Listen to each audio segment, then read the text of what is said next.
Hello and welcome to another fantastic episode of 10 Forward, episode 13, Strange New Worlds, episode 2, James Bond movie tier list, and a seafood special if we have the time. And you know what? Something tells me we just might.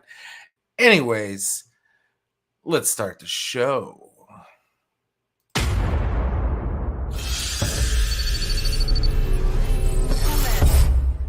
Something new from Focus 3.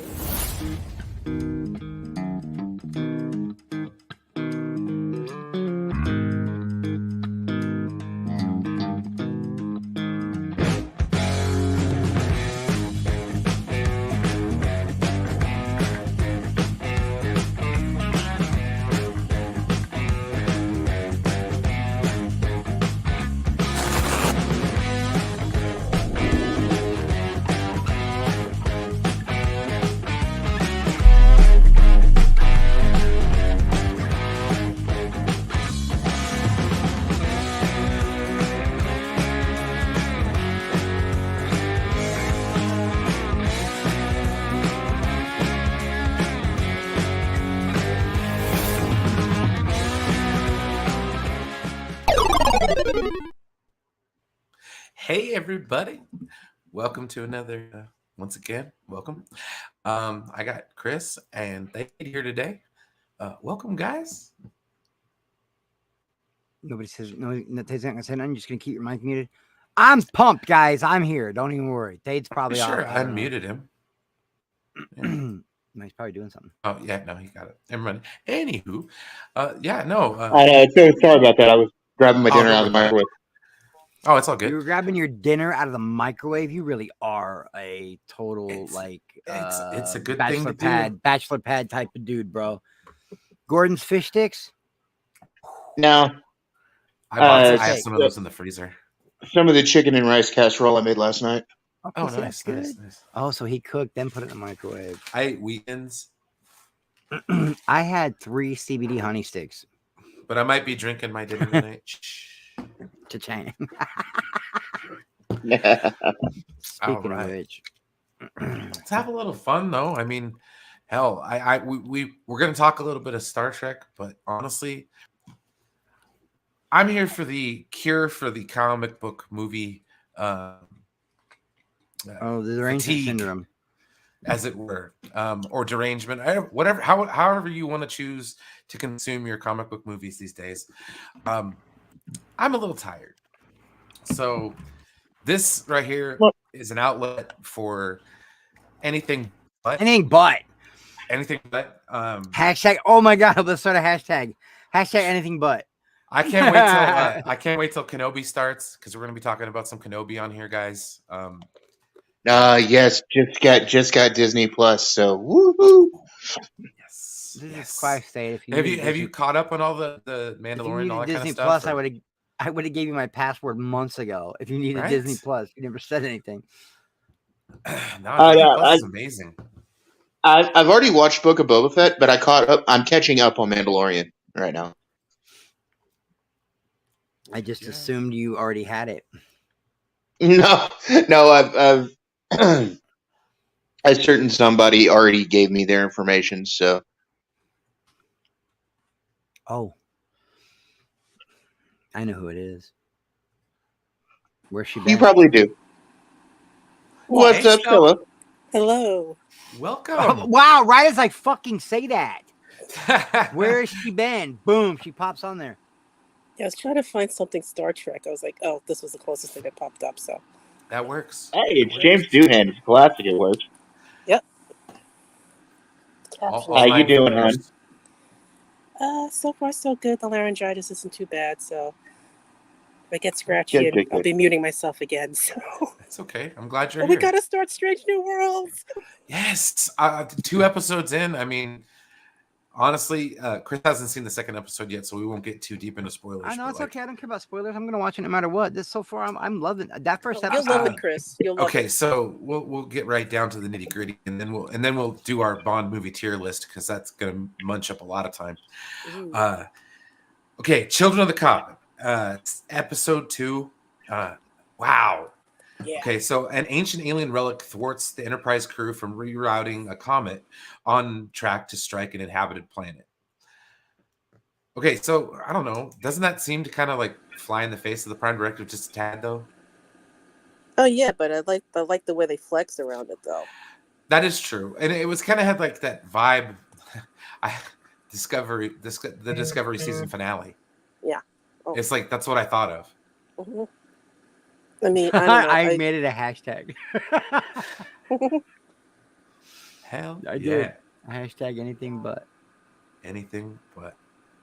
But like, seriously, honestly, aren't we all just a little tired of the runaround? No, I tweeted out the stream and I was like, me, Thade, Stella, Brian, blah blah blah, and I was like, no capes, no comics. Hashtag anything but. Anything but. Stella, this episode for one night of the week. Really damn good. It started out with the practical joke on Uhura, where she got her to dress up in her dress uniform. Yeah, she's gonna get Ortega back for it. But I got a question though. What do you think of her response to the captain's question? That was fucking awesome. Right? And did you get like he's not sure? Well, not only that, but like, did you guys get like Nichelle Nichols vibes from that? Yes. Because that's the first thing I thought. Yes. I was like, well, because like Nichelle Nichols didn't want to be on the show, you know, and she was like, well, I don't know. And then Martin Luther King pulled her aside and was like, you need to be on this show. So like, I don't know. That's why the vibe I was getting from that. But this dinner was fantastic. Like, just to see everybody get together, it reminded me of Enterprise, where, you know, Archer would bring in, you know, T'Pol and Tucker. Yeah. Was that her real name? Who? Nichelle Nichols. Is that the real Uhura's name? Yeah. Yes. Yeah. Oh wow! Why did I think of something? She just died recently, right? I think like just recently. She's still alive. Dementia. Yeah, she having just a couple hasn't lawsuits because some of her family's trying to take advantage of her, but she's still here because there was supposed to be like a farewell tour for her. All I know is she's all I know is Stella. She's a super duper rad chick. First interracial kiss on television. You know how scary that must have been for those two. That wasn't the first one. There was another. That was like the second or third. That's crazy on Star Trek. That's still awesome. Oh, well. I love it. Well, I love it. I'll admit, and okay, you guys know I'm Chinese. Racism is taught because I wanted to grow up and look like Nichelle Nichols because I thought she was the most beautiful woman I had ever seen in my life. But you're biased. You're a Star Trek through and through, full blood. You know. She was communications. She was gorgeous and she was smart. Even though she didn't get much character development on the show, still loved her, especially when they did, you know, show through the movies a little bit. It was To just be like, honest, yeah. she got more character development in the movies than she did in the show. She was like one of my favorite. I'm not gonna. I hate to use the word. I'm not gonna use the word side character, but she was one of the main characters that her little arcs that she did in each one of the movies was great. Like Star Trek 3 was one of my favorite ones. Like where she's like she's working in the transporter room, and the guy's like, "You've been out there, you've seen some action," and it's like, "You want to see some action? All right, put them up." I love that scene. I love that scene. Freaking hilarious. Yeah. But no, I really enjoyed that part of the dinner. Yes. This week's threat, like I said, it kind of gave me Discovery vibes. We got some more interplay with, Nurse Chapel, where like there was a little bit of flirting going on there. Yeah, between, I felt that from the very first episode when they were arguing with each other on sickbay or whatever it was. And I knew right away they were going to make these two a couple. This is going to be a thing, these two. Yeah. And I'm totally into it. Right? Anson Mount, amazing. I love the look of this bridge. Oh, yes. Dude, this is my favorite bridge ever. Except for maybe after Discovery got the upgrade with the really wide angles. This is my favorite bridge ever. Over. I mean, the original Enterprise, Star Trek, Next Generation with the ramps that go down. Yeah, I like the. That's cool. Class, those are really cool. But this is my favorite bridge ever. That's on there with Defiant and Sovereign class bridge for me. Huge fan of the Defiant class. Love those. Look at those colors, man. Look at those oranges and those reds and those that bronze. That pops, dude. That's a great picture. And I like the accent. The accent lighting is nice. The lines, the accent lines. Yes. That's dude.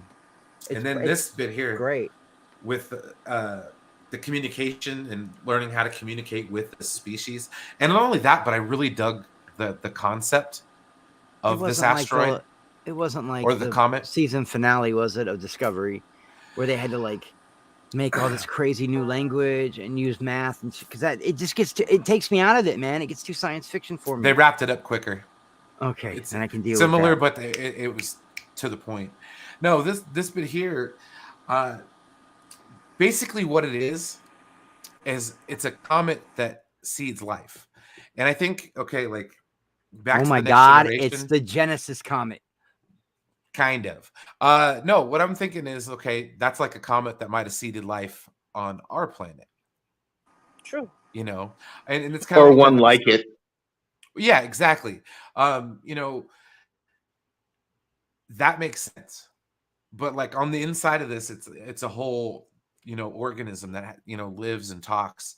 And they basically kind of explain that, there's already life on this planet, and and it in a roundabout way gives that planet what it needs, water.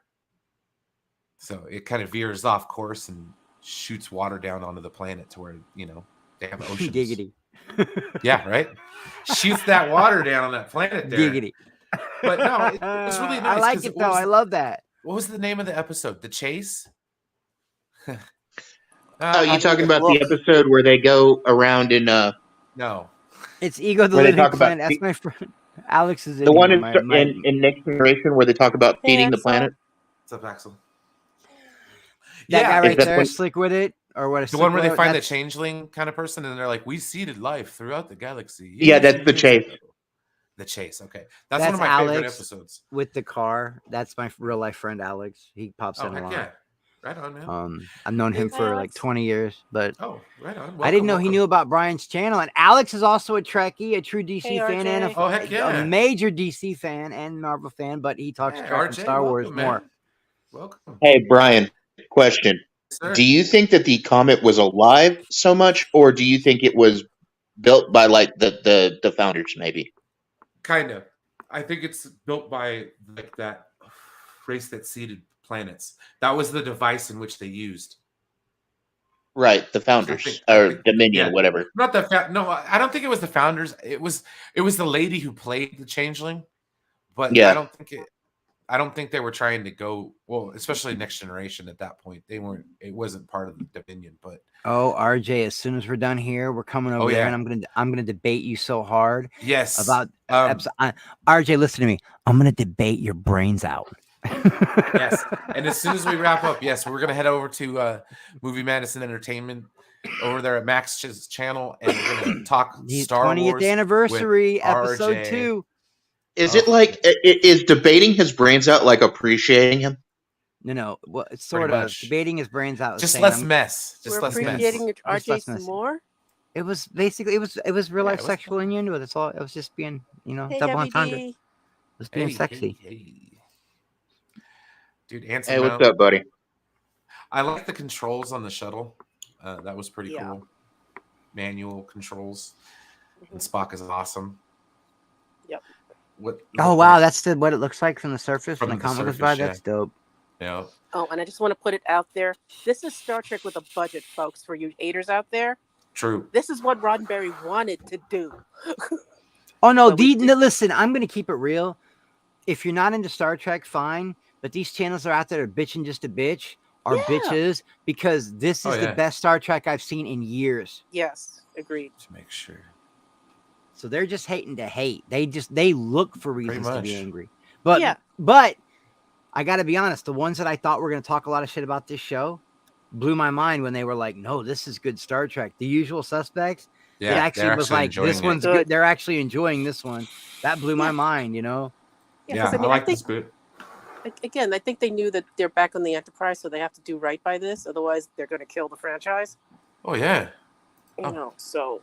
back at least on the television screen. Movie screen, something different. Yeah, no. And then, it was really great to see her optimism in the first episode, but you see her doubt in the second episode. And, she's doubting. Well, I think it works. I think it works, though, because it's just the course of her character right now. Yeah. That's true. She's very uncertain of where she wants to be. Yeah. Well, I can keep it real. I'm probably going to simp all season for La'ana, just so y'all know.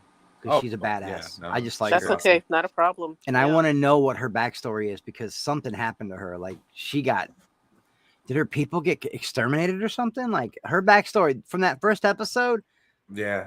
Like, you can already tell she's been through some shit, man. Well, I'm getting, Tasha Yar vibes.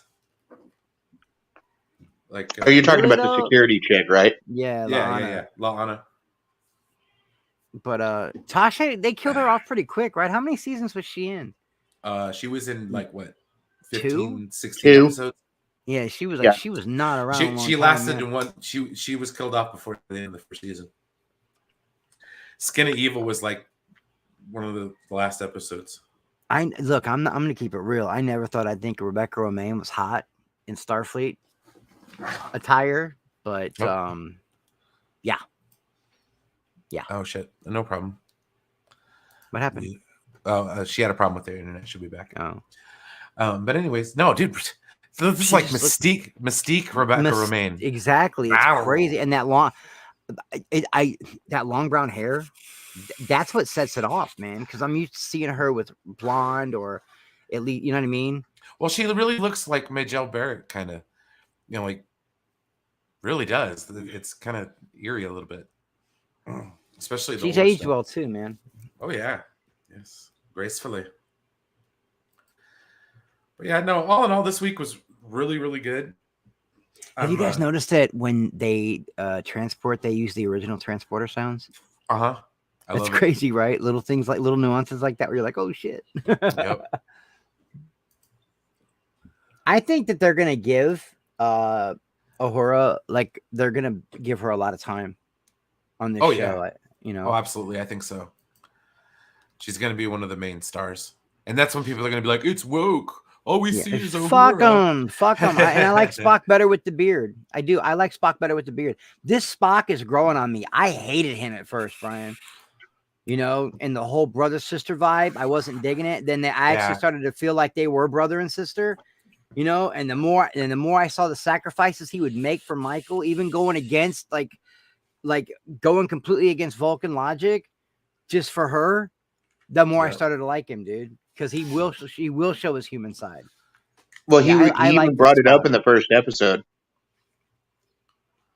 Oh yeah, they brought up Michael in the first episode. Yeah, I thought it was great. You know, they both miss. Everybody misses her, but she's like 3,000 years in the future or some shit. 900 years, I think. But yeah, no, this was, like I said, it was a pretty solid outing this week for Strange New Worlds. Do you think the Discovery will ever come back? I think they have to work it in somehow, because even if it's like a last episode thing, they're gonna let Michael see Spock again. They're not gonna keep him separated like that forever. I just can't see it happening. You sure? Yeah. Well, I don't know though. The sacrifice was so good; it might negate the sacrifice, right? What they went through to get where they were both supposed to be. So maybe they won't let him. Maybe that. Honestly, I think it explains why he never talked about her in the original series, or further out from that. So maybe it's a good idea they don't get back together. It caused him too much pain. All right. Heck yeah, no, it does. And that's like, I don't know. I'm really, like I said, I would love to see that. And maybe like the last episode of Strange New Worlds, where like we get some like time flu network. Even if they're not physically together, they let them somehow communicate one last time across time. A little bit of wibbly wobbly, whiny stuff. Hello. Yeah, anything. Hey, what's up, DL? You know, Luke did it. God damn it! Right. First time on 10-4, and I'm looking forward to it. Have you watched this week's episode of Strange New Worlds, or? No, I haven't. It's okay, no worries. We just finished up. We're here for the main event, the main course, as it were, and then we're gonna finish it off with a seafood dessert, if that sounds nice. Not so appealing. Anywho, I'm definitely here for Bond. I am here for Bond. Let's go. We have waited. Food, I'll talk about some of it, but I am not a seafood guy. We are.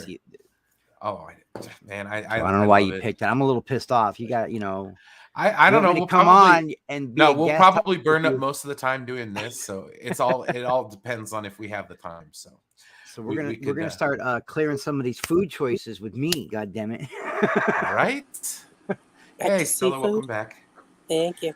I like some seafood. It's just fish always tastes too gamey to me. I'm just not a fish guy, man. Yeah. Crab's good. Shrimp's okay. All right. So, kind of like. Hey, DL. Hey, Stella. All right. So, he came in on cam. Got the lighting in the background, showing off the Funko Pops. This is amazing. I'm excited. All right. So brings it. We are going to start with the first of the James Bond movies, made by or produced by, Harry S. Saltzman and Albert Broccoli. The Eon movies. We're not going to be talking now. Are we going to rank these as in how good they did in their time and how they would have been for that era? Or are we talking about now? I think we should put some ground rules down. Since these movies, in the 60s, and none of us really know what the time. But the 80s, I felt it. Yeah. Okay. So, like, how we'll do it is how well these movies have aged.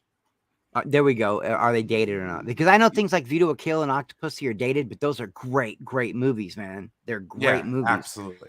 Why don't we base the movies on how we feel? Also, how did the movie make you feel? How did the movie make you feel? So, so we'll start it out. I feel like the teenage boy going through puberty, and there's always a Bond girl. How do you think they made me feel? Right. Middle of the road. We start with Dr. No. I'm going to put it in the C tier, at least to start off. Mr. Beltray, hello. I think it's a solid outing. Hey, what's up, Anthony? I wouldn't say trash. It's a good movie, but I also feel like it's dated in terms of Bond movies. It really didn't have too much with it, I would agree with the C. I would agree with that because people still dug it for the time, and it started the whole thing. You got to give it credit for that. It started it all. Yeah, I guess I'm fine with the C. I'm not really a big fan of this one.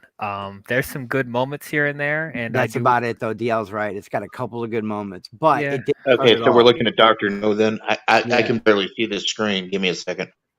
Oh, I know. It's kind of bad. I didn't like how this one's set up. I could barely read the titles. Right. Roger Moore was great. And I thought the potential for Dr. No was there, but he wasn't in it enough. to make an impact for me. So show me on the doll where the Bond movie touched you. Fuck you, Alex. You're on some bullshit today. Okay, Oh, so boy. so just off the top, I'm gonna like a lot of the Sean Connery ones Yeah. because I actually remember seeing them when I was younger. Oh, I like one that everybody else hates that had two names, and I didn't even know that until Brian gave me a history lesson. I love Never Say Never Again. Everybody else hates it. I love it. It's a great one. I think it's great, and Tanya Roberts looks so good in it. I think it's Tanya Roberts. That's Kim Basinger. Yeah, it's Kim Basinger. I always get them mixed up in that movie. Well, because Tanya Roberts is in oh gosh darn it. This one. A View to a Kill. A View to a Kill, yep. Stella, have you watched Dr. No? Yeah, I have to admit I'm more of a Sean Connery fan, but I've seen them all, and it's kind of hard to decide. True. I will admit though, I'm not much of a Roger Moore fan. Oh, that's my Bond. That's my Bond. I'm just wait. Did I say? Well, no, I don't like Roger Roger Moore. I like Seymour. Sean Connery. I mean, I think this is more of a D tier movie, but it started it all, so you've got to give it a little bit of extra credit. That's all I'm saying. Sure, I can give respect for it starting it, but it's like it just felt underwhelming as a starter. Like aside from a couple of good moments, how did this really impact the franchise? Did this one have the Lotus? Is this the one that had the Lotus? Is Dr. No, this one didn't have a car or nothing. Dr. No, it was just DL's right. Hard edge Bond. Giving it too much credit, man. And I'm gonna say it didn't even have Q. No, fuck that! Get it out of there. It can't be C. And then Honey Rider was an underwhelming Bond girl. I'm gonna say it right now. And everybody gives her the biggest credit, Ursula Andress, but there was so much better afterwards. Best Bond girl ever. That's a hard one. That's a whole other tier list. That's a whole other tier list. Dude, Daniela Bianchi. That's a tier list right there. Okay, so Daniela Bianchi in the next movie, From Russia with Love. I like her too. The one that was in that one. She was amazing in that movie. Oh man, sorry. But anyways, it's one of my more favorite Bond movies too, man. Yeah. I'm gonna start. Okay, so this was the one that had Ursula Andress in it. Dr. No. Really, Dr. No. Yeah. What's the next? Like I said, I can't see these. You're gonna have to say what that next one is. Oh yeah, no, it's From Russia with Love. Is the second Bond movie. I tried to put them all in order because I can't see them either. If it's like I said, if it's any consolation, I apologize. I tried to find ones with bigger. As long as we say the name, people will know. Yeah. Let's see here. Yeah, dude, they were so limited and exactly Ian Fleming was around when they made those. Oh, he was around, and he was a stickler, bro. Yeah, he was like, you guys can't do this. I honestly wonder, Brian, what he would think of modern Bonds. Oh, he'd hate what he it. would think of a Daniel Craig. Like a Daniel Craig, he would be mad as shit, bro. Oh, he sure would. Who would? Well, but Fleming. Okay, yeah. So From Russia with Love, yes. we get John Barry, doing the score entirely. We get the Bond theme, which is that that song. Okay, Sean Connery, I think, really takes the role on in this movie. Mm-hmm. Really embraces the character. Oh yeah, he does. Robert Shaw as the villain. Okay, if you don't know who Robert Shaw is, he wrote a couple books, but he's also Quint from Jaws. Yes. Oh, that's right. He was your certifiable Quint. Yeah, and he was so young. We finally get to meet Spectre in this one. Mm-hmm. We start to see somebody petting the cat. So it's oh, it's getting started. So number 1, number 2, stuff like that. So stuff that they picked up on with Austin Powers and the tropes that they would normally use in this, especially with dealing with the Spectre organization, started in From Russia with Love. So it's oh, well, some of it started in Dr. No, because I think at the end it was a little bit of a tease, but really started taking off in From Russia with Love. Mm-hmm. I agree. This is where the Bond franchise really started. This actually felt like a good start off point for his character. Sean Connery, as you said, really felt like he encapsulated the character. The villains are much more interesting. They're much more involved. And with all the versions of of Blofeld we've been getting in this franchise. Like I really liked in this one that they kept them mysterious, you know. Yeah, And he all you saw sounded was the sinister. hand, you know. I wish we had more of that instead of like what we start to get in later ones. But yeah, I thought it was cool, the introduction of Spectre and Q. Desmond Llewellyn. We got Q. Q, yes, Q is in this, even though he's only in it for like a few seconds, but still. That briefcase is cool as hell, though. You turn Yeah, that the briefcase, cool, the briefcase man. was dope. I can't lie, the briefcase was dope. Yep. Yeah, the boat chase, the fight on the train, the helicopter battle. I forgot about the boat chase. Holy shit! Yeah, Yeah, the great boat chase in there. Yeah, so action cool, in this man. movie, man. Yeah, Terrence Woman Young on woman cat fight. Yes. Meow. Oh man, where she had the knife in her shoe. She's like trying to. Oh man. Dave, have you seen From Russia with Love, man? Yeah, but it's been a while ago, man. I do say this is where Bond really started. Of course, I love the boat chase was amazing. I think it's great that Dial's so young, yet he knows these older movies because he's remembering shit that I forgot, and I've seen these movies over and over. I forgot all about the boat chase and the girl fight. It's a fresh perspective on these movies that have been out for a really long time. So it's like it's really. I'm glad you're here, Dial. This is making this more special. So I appreciate of course, because recently I watched and reviewed like most of these movies before No Time to Die, so it's like they're still fresh in my mind. So yeah, the only one not on here is No Time to Die, and that's fine. I can kind of leave that one off. No, I'm going to. I want to talk about it. How dare you? All right. I love that movie. I really did love that movie, man. No, I really did. Yeah. I liked it when they hit From Russia with Love music in there. When he's talking to Ray Fiennes, and I'm like, oh man. And I love Ray Fiennes as M. He's probably even though I miss Judi Dench though. I do miss her. Yeah. Like because she was always such a bitch to him. You Now, know, mind you, I will say this: I haven't seen the newer Bond. How much she loved him, you know, it was weird their relationship. You don't think like Judi Dench and like Daniel Craig, because you could like tell she loved him, but she was always such a bitch to him. Like when you think he's dead for months and he comes back and she's like, "Where the hell?" The first thing she says is, "I missed." No, where the hell have you been? Like she was amazing. I liked her. I like the way she portrayed that character, though. Like, yeah, she's my favorite M ever. She's an amazing actress. She's a great M. Yeah. Yep. All right. So next she's an amazing actress. I've thought so for years. Oh, I love Judi Dench. Helen Mirren and Judi Dench are on. Look, they're in my bank. I'm not even gonna lie. They're like in their 70s, and they're still in my bank, bro. They're in the spank bank, dude. Yeah. One of the best movies I remember seeing Helen Mirren in was Excalibur. Yeah, she was amazing in Excalibur. Wow, which one is that? Morgana. Okay, so we have our first S tier, at least in my opinion, because of its cultural. Goldfinger. Oh, Goldfinger. Yeah, absolutely. Goldfinger. Absolutely. That's yeah. I would put that in. That's a superb movie, even for and it still holds up. It still holds up. You could still watch Goldfinger and still get entertained by it. Like, it still holds up. Hell, it was so good that it even got parodied. I mean, come on, Goldmember. Yes. Yeah.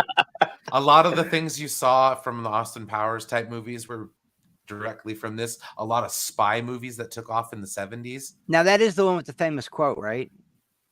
You expect me to talk? You expect me to talk? No, Mr. Bond. I expect you to die. I expect you to die. That's like the greatest line in any Bond movie ever, dude. Yep. Yes. I love this movie. It's fantastic. Every aspect of it. One of the Samoan family is Goldfinger's in Odd my Job. top 5 all Odd time Job, Bond yeah. movies. Okay, so this is the first one. This is the one where Odd Job was, right? Yes. Mm-hmm. With the bowler hat.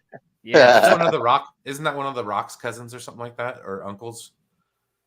They're related. They're let me look that up really quick. Hold on.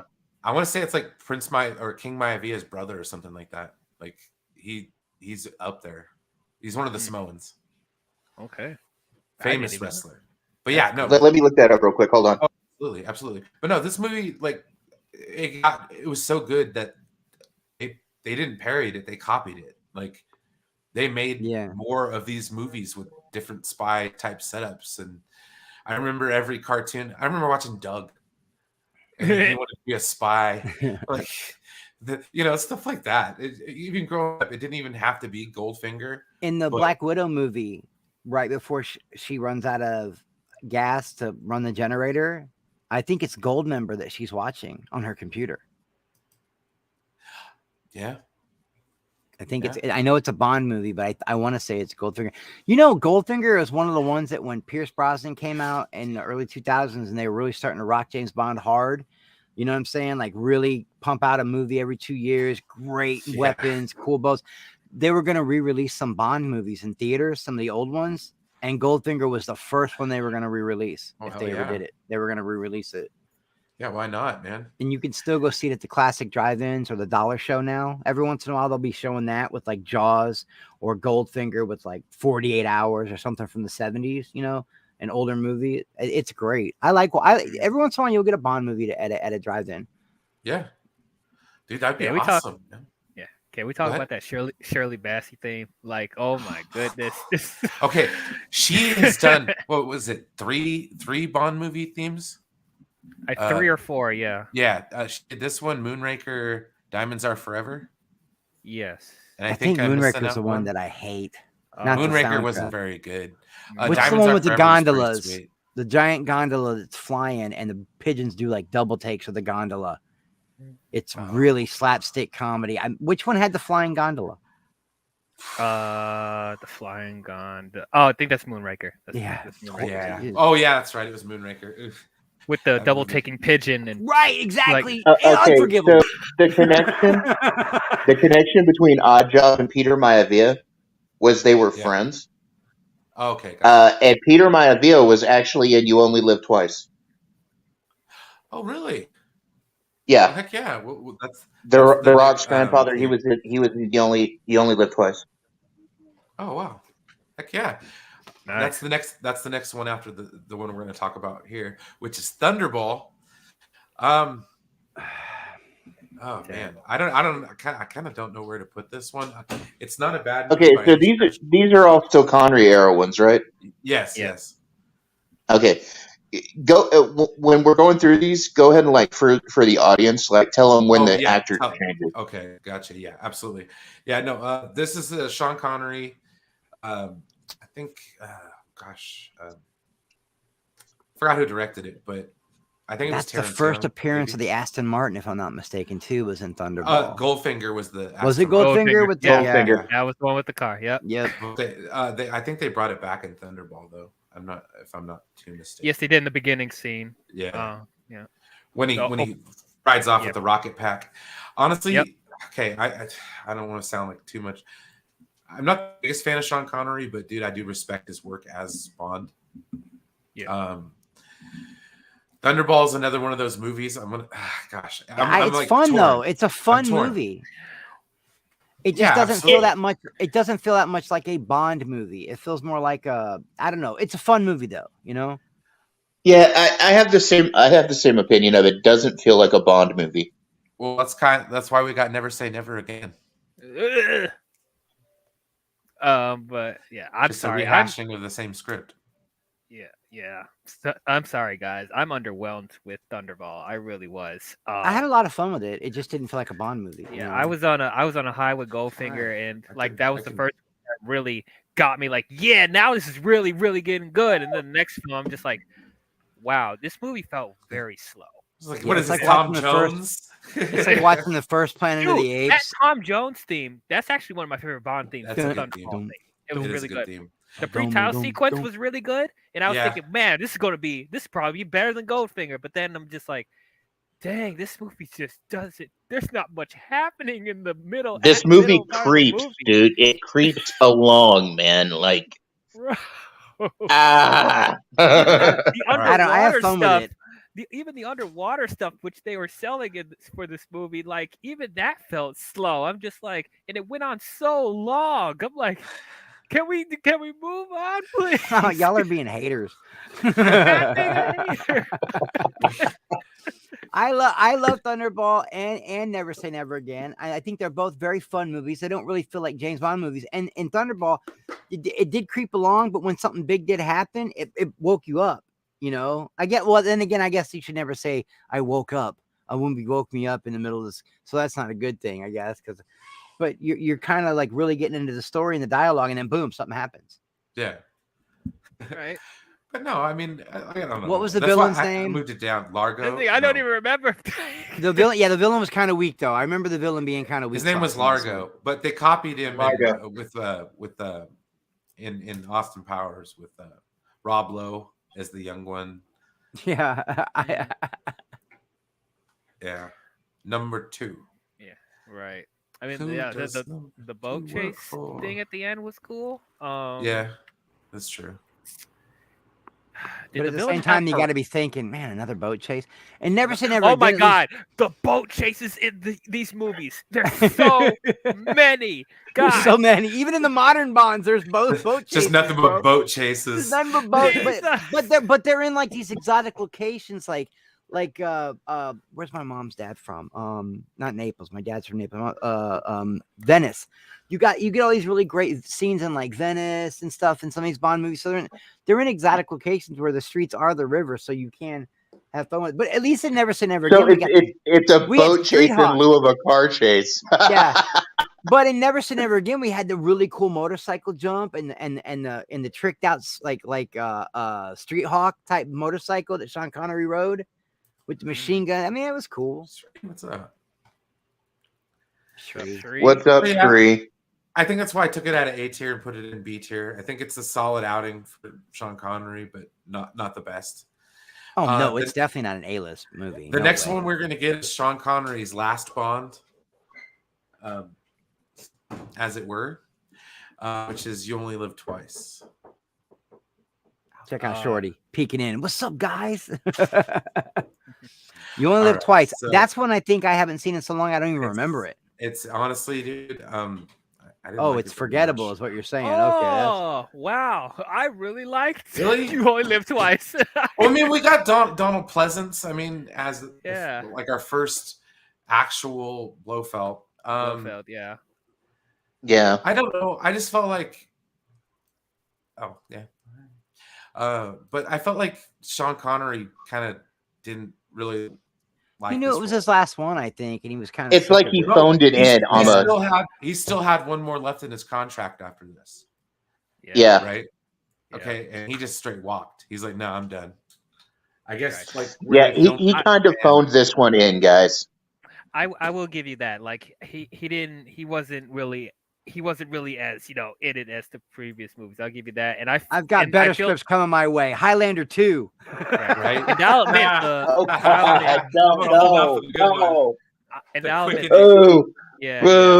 I'm sorry, guys.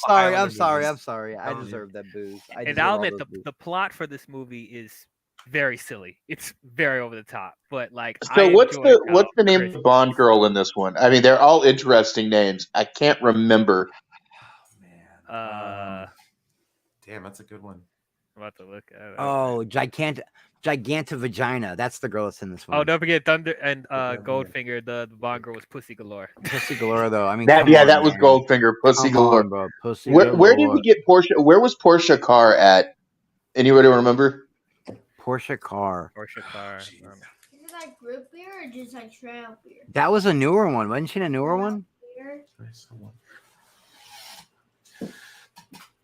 All right. Yeah. Sorry.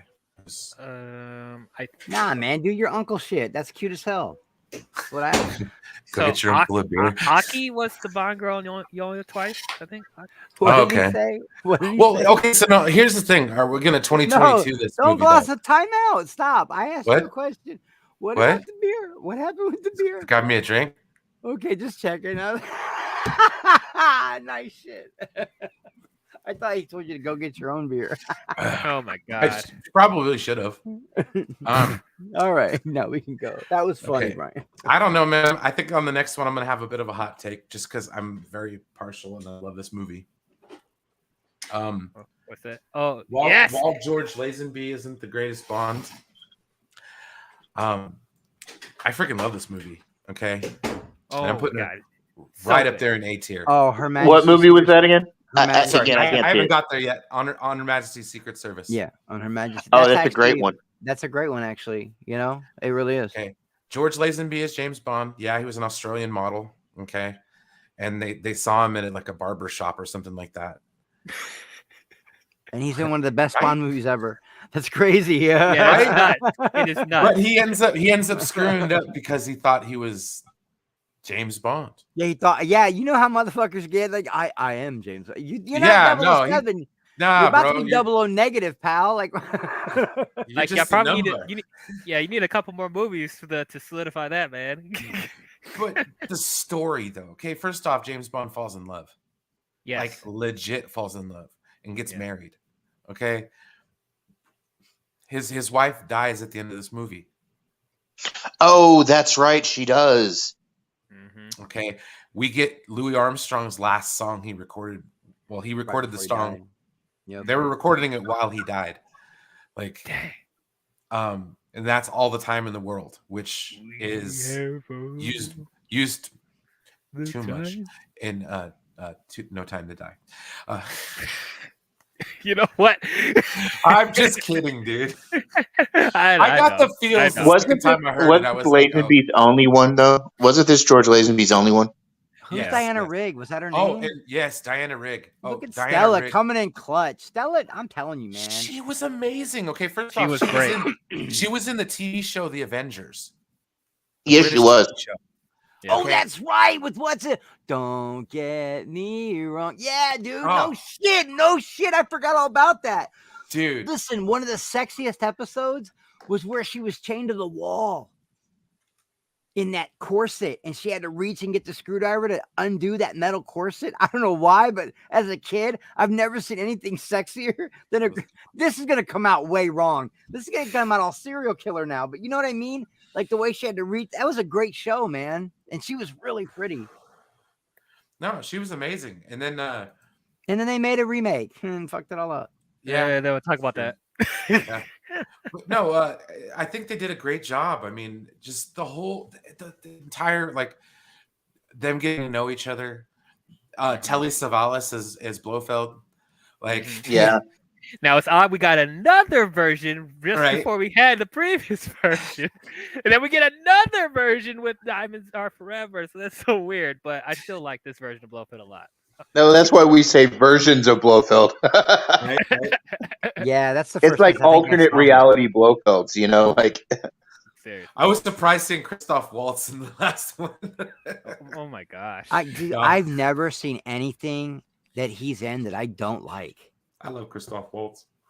We'll see how he is in Dune Part 2. Christoph Waltz, yeah. Yeah, him and People Mads hate Mikkelsen. Spectre, but I kind of liked it. Like, Him and Mads Mikkelsen for some I like reason. parts of That's Spectre. someone I think could be a James Bond, and they're not thinking about Mads it. I don't know Mikkelsen. what- Mads Mads Mikkelsen. Mikkelsen. Well, he's already been a villain though. He was the Steve, dude. He was one of my favorite Bond villains. Like, Yeah, he I was great. love Mads Mikkelsen as the Chief. Mhm. Like, dude, trust me, when we get to like the Daniel Craig era, we're gonna be all over the place because Probably one of the that best is- Hannibals, too. The best Hannibal. I mean, with the exception of the original and the first movie, yes, Red Dragon was great, and I loved Hannibal as its own side movie. It's a little weird. but I loved it. Technically, Silence of the Lambs wasn't the first movie. Manhunter was. No, Manhunter was with what's his name from CSI and Brian Cox. Brian Cox made a great Yeah. Hannibal Lecter too, but Mads Mikkelsen, man, they made serial killing and eating people an art form in that show. I don't know how they did it, but the way he would arrange the food that was people, the shit he would do, and the serial killers were so different Ooh. in that show, Mm. dude. Mads Mikkelsen, I would have loved to see him as a James Bond. No, I'm gonna watch it though. I am Shree. I've never even watched Harry Potter stuff, but I'm gonna watch it just for Mads Mikkelsen because people. I say love don't Mads gotta watch. Mikkelsen. People say I don't gotta watch Harry Potter to do Fantastic Beasts. I loved him in Rogue One. Like, dude, he was amazing. Yeah, he was fine in Rogue One. Dude, he is the reason. Dude, have you guys ever seen the movie King Arthur? Of course. The Guy Ritchie movie? No, I don't think I have. No. I think The are you one with talking Clive about- Owen as Arthur. He's talking about the Okay. Bruckheimer one. No, I have not. It's good. Mads Mikkelsen's in that one too. He plays Oh, Piston. what? Oh, I'll have to check that out. Yeah, I love him. I love him. Yeah, he has a falcon, I forgot he he'd been a carries villain. Yeah, and yeah, he carries that's right. He's like his bestie and shit. yeah, and he carries that curved Saracen sword. That's the one with the girl in it. She's in a tribe, a barbarian tribe or some shit. Yes, Yeah, I can never remember her Guinevere. name. Yeah, that's a great, and they said that's the true version. It's the closest possible story to King Arthur. That Yes. King Arthur was actually a slave to the Romans that was trained to be like No, a no, he soldier wasn't or a some slave. shit. He was a He just half Roman. His father was a Roman general, and his mother was a Brit. He was a half breed. yeah, and he had to fight for the Roman Empire. Yeah, No, to they go had to home. fight. Okay, so his guys were Sarmatian warriors from the steppes of Russia. They had to fight for him for a certain amount of time, but he was a Roman commander. No. Yeah, Brian, if you ever watch it, it's just called King Arthur, and I know it's a Bruckheimer film, and I think it might be Bruckheimer Bay, actually. But I'll have to check it out. these guys are like the Navy SEALs of the Roman warriors. They're badass, dude. It's a great. Yeah, it's they were great. actual real the Sarmatian people. Like when Rome conquered them, they went in and for them to stay somewhat free, they told Rome told them that they had to give up their firstborn son every 15 years. So the Romans would come in and collect their firstborn sons every 15 years from all the villages in Sarmatia. Yeah, and And they sent them. Yeah, Mads Mikkelsen's an awesome character. He's in it. He's really good. He's got a falcon or something, or Yeah. it's really cool. All right, so we have our last official Sean Connery movie in Diamonds Are Forever. Forever. Oh. And that's actually a good movie. I like Diamonds Are Forever. I don't It was mind one of it. my It's mid. first. It's mid. Yeah. Yeah. I'm gonna go mid, kind of shrugging shoulders. I hate it. I hate it. All right, we got a D tier. I think we can agree. No, dude, honestly, you know, Sean Connery. I say it's mid. I say back to like, C tier. Yeah. It's mid to me. It's a good Bond movie, but it's not like it's forgettable. It is forgettable. Okay. Right. I can't even remember the villain. The plot is nonsense. Blofeld was awful. It's not as good as Dr. No. Sorry. Was fun to get in. Like, man. And if Dr. No's better, then you got. They had to beg him and pay him a bunch of money and give him like all sorts of weird studio contracts to come back. D tier, absolutely D tier. Yeah. The villain sucked. I mean, it was Blofeld again. The worst Blofeld of the entire and it was series. Willard White. It was supposed to be like freaking Howard Hughes. So I was like, I'm good. Yeah. I don't know. Shout out Aviator. Shout out to the Aviator. Shout out to the Aviator. But no, and then this is when Sean Connery just hated the role. He was done. He moved on. Like I think he did. I think he just knew he was. I think he just knew he was a really good actor, and he wanted to sink his teeth into other stuff, and he did. Yeah, absolutely. Things like Highlander 2. I mean, he really. Well, there's some other winners out there. I think Sean Connery's got some. He was in the first Highlander as well, though. Let's keep it real. He was. Well, no. One of these days, we're gonna talk about the Highlander franchise because I freaking love Highlander. Okay. One of my favorite Connery movies is The Untouchables. Yeah, The Untouchables was great. I loved the one with him and Catherine Zeta-Jones. That one was great. Had a great plot. Entrapment. I loved him in First Night. I loved him with First Night with Richard Gere. Fun little King Arthur type movie, man. It was which is another Arthurian movie. Another King Arthur movie. The Rock. He was The Rock. That was Julia Ormond in that movie, wasn't it? Yeah. In First Night. Yeah, with the weird accent. Oh my god, back then. Oh my god, her and the girl from Braveheart. Fuck. Oh my god, I'll be right back. You're getting a bottle of water. All right. But yeah, I mean, you said you loved it, Thade. What were your thoughts on it? I liked it. It's an okay movie. I'll give you the D tier for this one. All right. Sounds good. All right, so we get to go on. Dude, okay. I love Roger Moore as James Bond. Like, I'm gonna say he's my favorite because I feel like he was the one that was the ambassador for the character. Wasn't he there the longest? Yes, he was there the longest. He was the one that was proud to be James Bond. He was open with like dude with kids, and you know what I mean. If you think James Bond in the 70s and 80s, you think Roger Moore. Like, it's just sorry, man. You cannot get past it. And Live and Let Die, although like historically, like if we're looking back at it, like now it's kind of a horrible movie, in just so many ways other than like the story and other elements. I mean, they tackle like with the blaxploitation era of films in that one, and they do it to a cartoonishly bad degree, I think. Which movie are we talking about? Live and Let Die. Live and Let Die. I don't know. The only good thing about that movie was the song. Yeah. That song slaps, bro. Especially when Slash gets the wailing on that. Oh, never mind. Sorry, well, I was talking about the Beatles version, but okay. No, that was straight up Paul McCartney. Paul McCartney. Solo. Yeah. Was it Paul? Yeah. It was just Paul, right? Yeah, Beatles. It was Paul. Yeah, it wasn't Wings at that point. So with Roger Moore, for me, for the longest time, he was my least favorite Bond. He's my Bond. He is my Bond. I mean, I totally get why I get why it's his Bond. He was there the longest. He was there for a third generation. So he was my first. Totally he was my first Bond. He was the first one I ever saw. He's the reason I went back and watched the other ones. Yeah, I totally get that. Rewatching his movies, I appreciate him a lot more. I think the main though. He's campy, but he's smooth. I think you guys. No. No. Here's the thing, though. I don't think it was him. Well, at least for the first half of his movies, I don't think it was him that was being campy. I think the writing that he was given and the movie around him was campy, so it made him look worse than what he actually was. Because I'll say, like, up until Moonraker, he actually was a pretty serious Bond. So, yeah.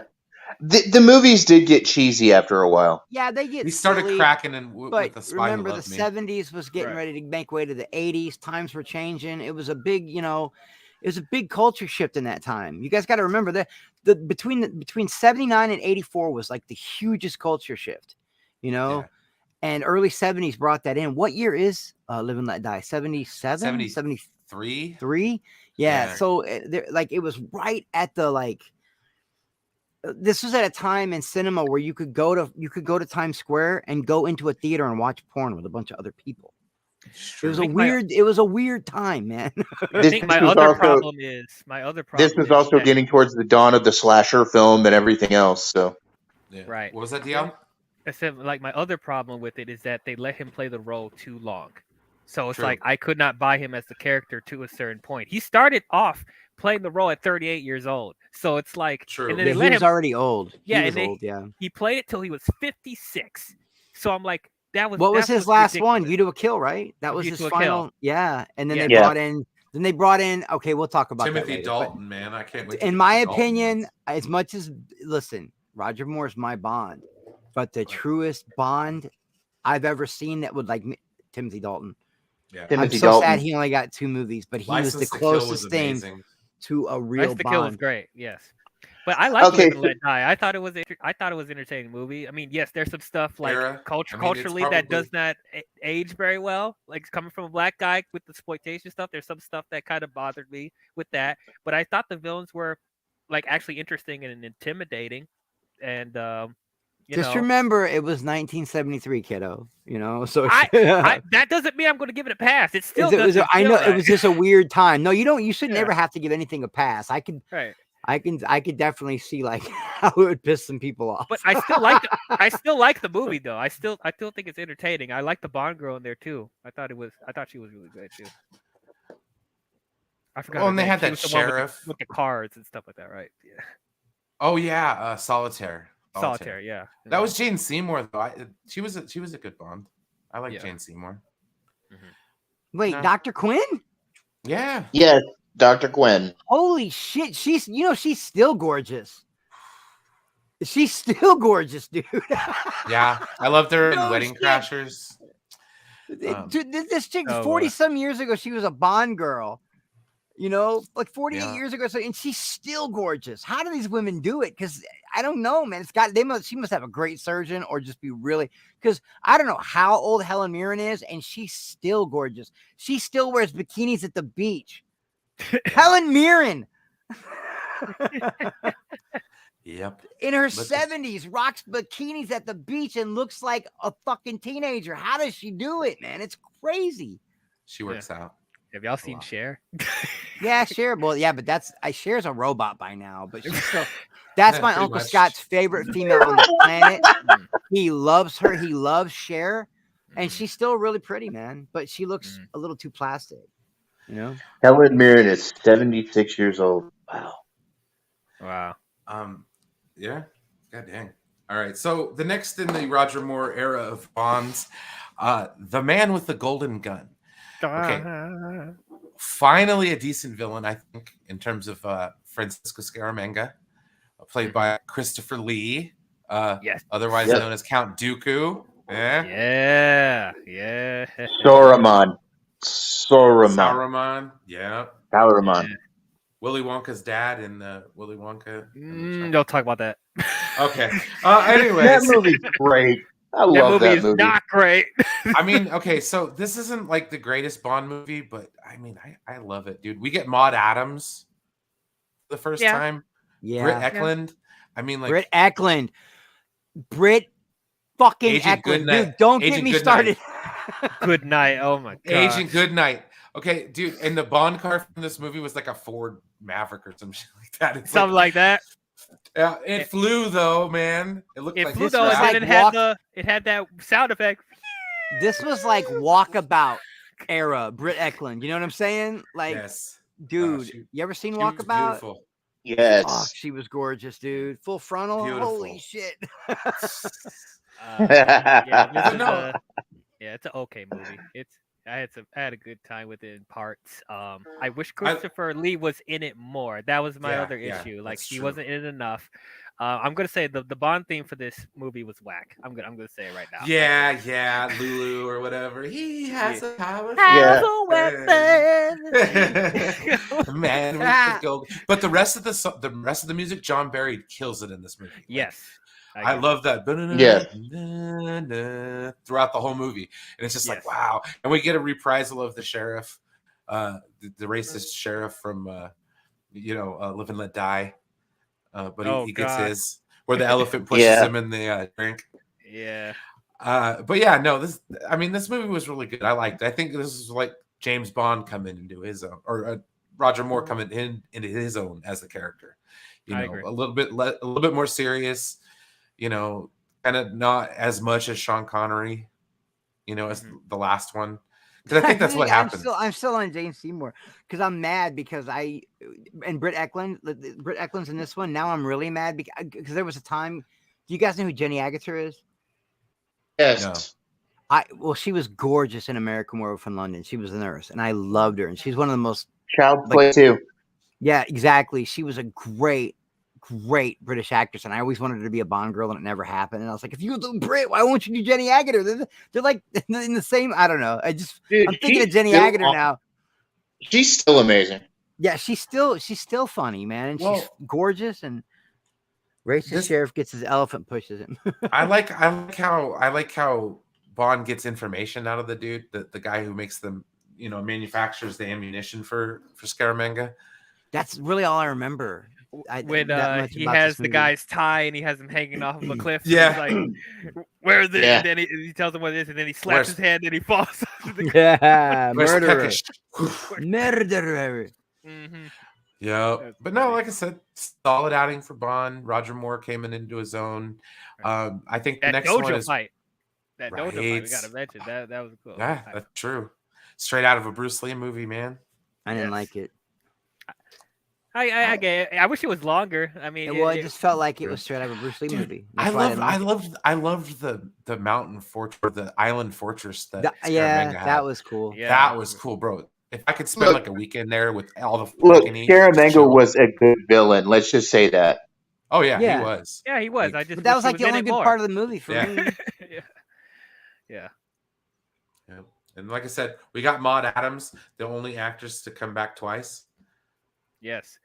It's weird they didn't make her the same character. They missed an opportunity. Right? They that, could have just yeah, exactly. That's why she's pissed off at the world. That's how she became Octopussy. She freaking she was Scaramanga's girlfriend. She's so hot. I don't care, man. She's got that exotic look, and the Swedish girls in this movie, Britt Eklund and Maud Adams. Yeah. Makes you want to be Swedish. Okay, so this one here is another cultural touchstone of the James Bond movies, which is The Spy Who Loved Me. Yes. Okay, I'm sorry. This is going to go straight up to S tier, and we're going to possibly talk it down, but nobody does it better. So it makes me feel sad. It's a good movie. No, that's a good Bond movie. That's a great Bond movie. Carly Simon, the opening scene where he's going off the freaking ski run. The ski run with the parachute. Okay, so which one is this one? Okay, this is The Spy Who Loved Me. Oh, okay, one, where he falls in love with a Russian spy played by, oh my God, I had her name on the tip of my tongue. She's amazing. Barbara Bach. Hold on, I got you. I want to say it's Barbara Bach,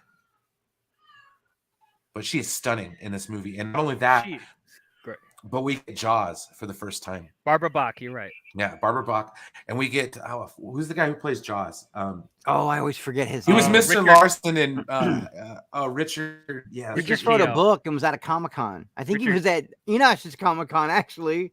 Richard Kyle. Richard Kiel. Yeah. That's right, Richard Kiel. Yeah, he was in Happy Gilmore. Yep, as Mr. Larson. Yeah, I think he was in Enter the Dragon too. He was one of the guys on the island. Yeah, he was. Yeah. Stella's right. That's Ringo Starr. And if you watch Love Actually, Ringo Starr, he married a Bond girl. That's the Bond girl they're always talking about that Ringo married. Yeah. Right. Wow, man. Stella knows her shit, man. Yeah, I love this movie, man. This is one of my favorite Bond films. Barbara Bach is Agent Triple X. She's one of the best Bond girls in the franchise. And Agent Triple X. I mean, they're just. I mean, yeah, they're just laying it on, bro. Seriously, like, come on now. I thought Jaws was great. I thought the Bond villain was really good this time. I liked the action was really good. I think this is the first Bond film that they had in widescreen, right? I think. Oh shit! I wouldn't know that. Gandhi, Al, you're digging deep. You went down the rabbit. You went down the rabbit hole on these, didn't you, bro? I'm definitely a nerd to this because, this is the first film that I noticed. The way the movie looked, it looked different from the previous movies. Like, oh, there's different aspect ratios. I was like, okay, that looks cool. If I'm not mistaken, that was around 76. 76, I think is when this movie. Yeah, and they started changing. Film started changing at the time too. Film itself started changing. Mm-hmm. Dude, the Bond car in this, the submarine, that was really the cool. Lotus. Lotus. Yes. Man. All white with the fins, so gorgeous. Still the sexy. I got that Hot Wheel, and I had to buy 2 Hot Wheels because I had to buy the regular Lotus, and then I had to buy the one that is the submarine. The submarine. But I've got. And he gets out, and then he drops a fish out the side. They're both. Yep. Oh, that car's so gorgeous, man. You know, I heard in real life they run like shit though. Be quiet, Stray. We are not Bond nerds. Oh, I'm a Bond nerd. I sure am. 110%. No. Nerd. Like I said, this one was great. I mean, it even kind of got into some ocean stuff, oceanography kind of action with the villain. It was pretty good. So good. And then the worst part is that you go from one of the greatest Bond movies to the worst Bond movie. Why does that keep happening in all the Bond films? You get the best in its respective series, and then it's followed with something. I don't know. Bad. I don't know then what you get they were Moonraker, trying. Folks. Yeah, I don't know what they were trying with Moonraker. I don't know what they were trying. Moonraker. Oh, that's one of the best parts of the movie. Is that scene? It's the only cool thing about the movie. The movie's you got a flying gondola with fucking pigeons doing double takes. It's unexcusable. It's not. It was a rehashing of the movie before, except it was in space. Isn't that the one where he was in the trap where the laser was gonna burn him in half or something like that? No, that was Goldfinger. But this is the one with the centrifuge. Where he gets trapped in the centrifuge, and he's okay. This one he You gets forgot into a this random movie? fight with a snake and Say, random listen, chicks. You've probably what? seen this movie, but you didn't forget it. You blocked it out. That's what you did. Yes. This movie's That's how bad Yeah, this movie horrible. is. probably So true. bad. I remember the name. I don't remember the movie. Like, I wish I forgot the movie, but nope, I remember details. Yeah, He got no, into a fight with a random snake. He had Yeah, it's just so dumb, dude. he Shut got up in a about trap it. with a bunch of chicks. Holly Goodhead was the name. Goodhead, of the what the Bond. Holly Goodhead. Like, shut the fuck up. It How was more so shit Bond stupid. name can you get? this, Yeah, this movie no, this sucked movie was really shit. bad. Jaws I'll has a watch love it if I interest. want to laugh, but Jaws has a love interest with some chick with pigtails that just happens out of nowhere, and the Oh, it's romantic so music is playing bad. in the background. Oh man, yeah. And how do Jaws they has get the back to Earth? girlfriend. Okay, Yeah. now I know why I blocked this one out. I've blocked it out. I remember the floating gondola and the The pigeons space like looking at it cultists. twice, and I get mad. I get so mad. It's so dumb. We're gonna use Yeah. these young adults to repopulate the earth after. Oh God, stop it. Please, just no. Oh Jesus! I'm traumatized.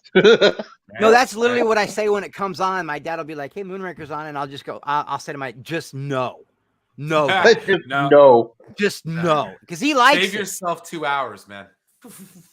Yeah, you're good. To me, the Roger Moore era ended at Spy Who Loved Me. You know. True, because Oh, really? Oh, you're Yeah, horrible, it is. DL. to be Really? fair, He the next rebounded year- Is this great. functionally the worst Bond movie? Like, Yes. pretty I much. don't know. They That's were hard trying- to say. That's I know hard they to were Next to trying Die new Another special- Day, yeah, it's pretty bad. They were trying new special And A View effects to a stuff, Kill. and they wanted to put Bond in outer space, and there was a lot of things going on, but it just didn't work. It didn't Star work. Wars It came came out, off. so they're like, "What can we do?" Yeah, it's Yeah. it's just cheesy what did I garbage. do? The problem basically- with that though, they waited to do the space stuff literally in the last act of the movie. Yes. The first 3/4 just felt like a basic ass Bond film. Like It was what a the point basic of that? Bond film, and then the end was ripping off the movie that came before it. Right. The one, The Spy Who Loved Me was under the water. Now this one's in space. So it's Fucking like Holly they took Goodhead. the plot from Molly the one Good. before. Stop it. Holly Good. Holly Goodhead. Holly was the Goodhead. girl. Okay, so there's a few good things about the next Bond movie, which is For Your Eyes Only. The theme by Sheena E was amazing. Who I love and adore. Is I'm gonna put- is But it's this a the first mid-movie. Timothy Dalton? No, It's still Roger Moore. We'll get there. Still Roger this Moore. is still Roger Moore. Yeah. Honestly, this is where realistically, this is where it should have ended right here. This is where his I Yeah. think by this time we could have had it. I We mean- should have had a new Bond. Except there's only one problem, DL.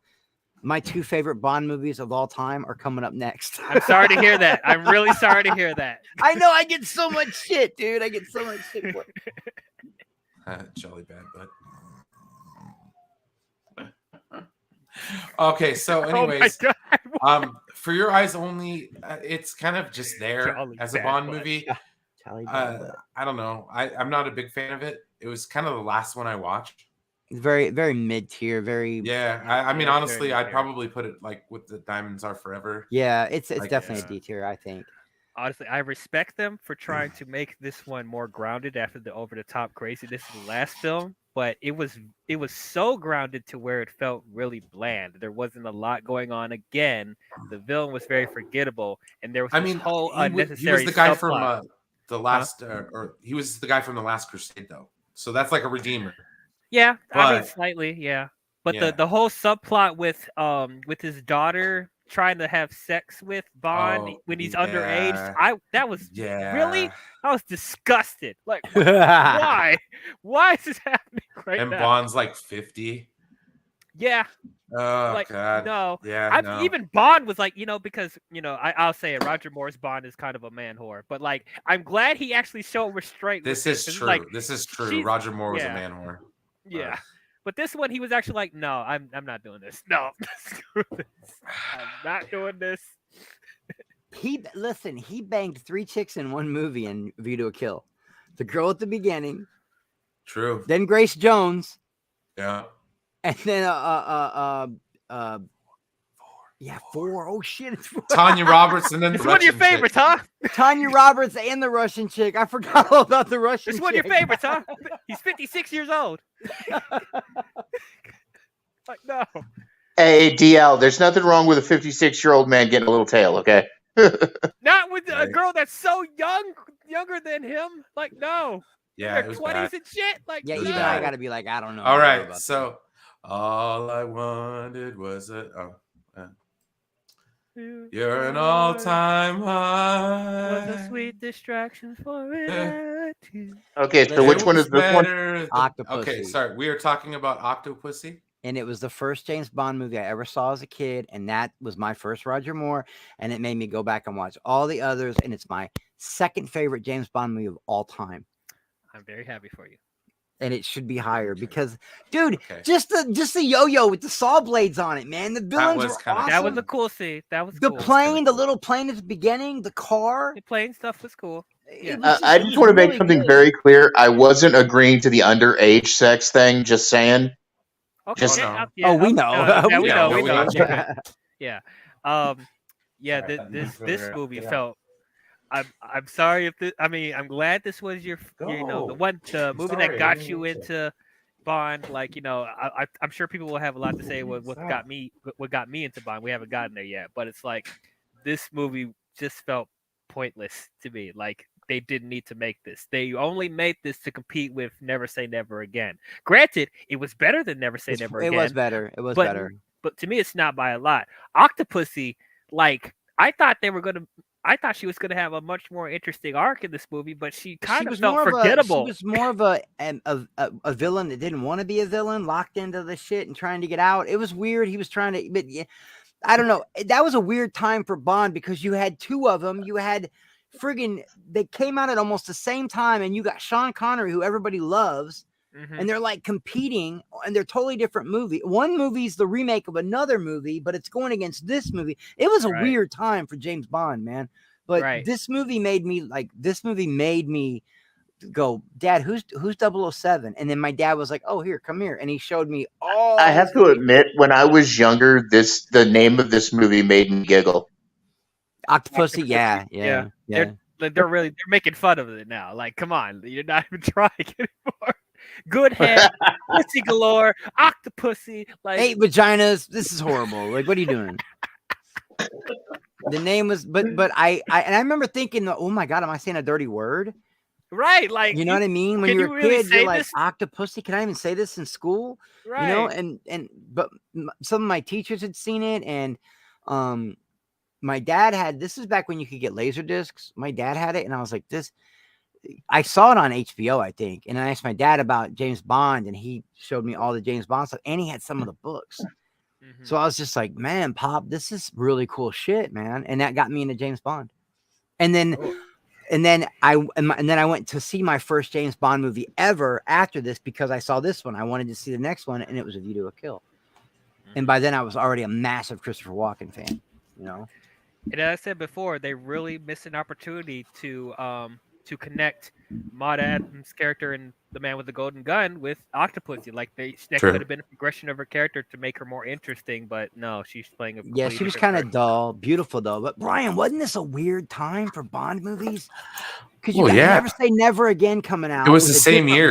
It was the same year. So it was such a weird year. They literally made this movie to compete with Never Say Never Again. Yeah, no, this movie made more at the box office. It was a better crafted movie, in my opinion. A better movie, period. No, it's good. I agree. Okay, so this one competes with the last Sean Connery one? No, there was Brian explain it. There's 2 James Bond movies. There was a fight. No. Okay, so first off, that Never Say Never Again, that's not a Bond movie. That's why it's not even on this list. Yes, it is James Bond. Yes, it is Sean Connery, but like that lawsuit is the reason why Bond went into obscurity in the 2000s. There was a big lawsuit between 2 movies and Sean Huge Connery, lawsuit. And there's 2. No, it wasn't. What's the exact same Connery. movie? What happened was what happened was when they were going over Thunderball, like the concept for Thunderball, the dude, Ian Fleming and the dude were sitting at a poolside or something, and they're like, "Well, that's my story too." And they fought over it. Yeah, it became And like they a fought lawsuit. over it. And that lawsuit went on for years. And the result of it was that he won his portion of the lawsuit, and they made Never Say Never Say Again. Never Again, which was Sean Connery, which was James Bond, but it never technically was considered a James Bond movie, even though I considered it James Bond. In name only, basically. Yeah. That's how I would put it. And it came out the same year Octopussy But came no, out. I liked the end with the circus, and I mean, yeah, some of it was kind of goofy with Roger Moore and stuff like that, but like he actually put on clown. He actually put on a clown outfit. Yeah, and fought like a badass. I don't know. I like true. the guy with the yo-yo. What was his name with the yo-yo with Saw Blade? Minion number 5. Minion number 5. There you go. But he didn't really have much of a name. He was just he moved just in time for it to hit the pillow. It's just a great. That was actually kind of cool. That was cool. And the chase through the jungle with the. Oh my god, he actually told a tiger to sit. Oh, I remember that. Now that part was fucking stupid. Yeah, that was dumb. Yeah, that was dumb. I forgot all about the tiger. Yeah, man. Oh shit, man. But it's above average. It's not a great movie. This just happens to be my second favorite. I know bad movies. I like some bad movies, and this is one of the bad movies. It's not really a bad movie. It's not a good movie either. You know, it's like for James Bond, I would say it's mid to average. Yeah. Yeah, that's totally fine. Okay, wait till you get to later movies. I'm sure people are going to judge me on. No, I don't think so. Unless you hate them. I mean, well, no. Okay, there's a couple I don't like, but yeah. All right, so the next movie I'll get through the title really quick. It's the greatest last Bond movie of all time. It's the last Roger Moore Bond movie. Last Roger Moore movie. Okay. Gosh darn it. A View to a Kill. The best part about it was bro. Really? A view to a garbage movie? Hold on now. Let me make a case for this. Let me make a case for this. Hold on. Tanya Roberts' mom.